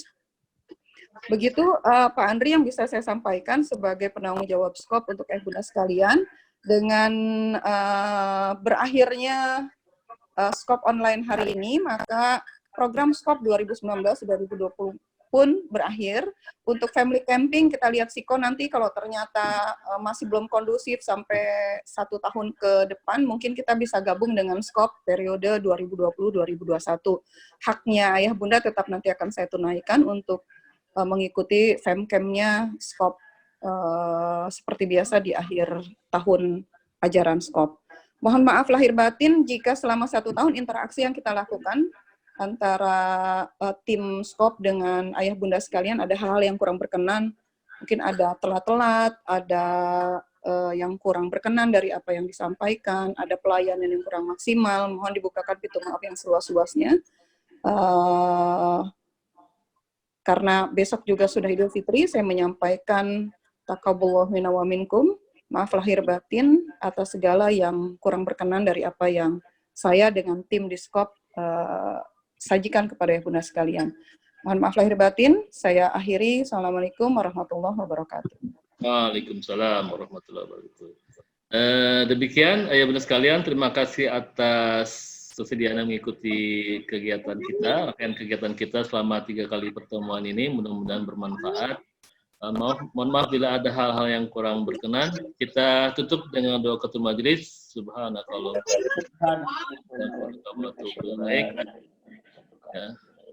Assalamualaikum warahmatullahi wabarakatuh.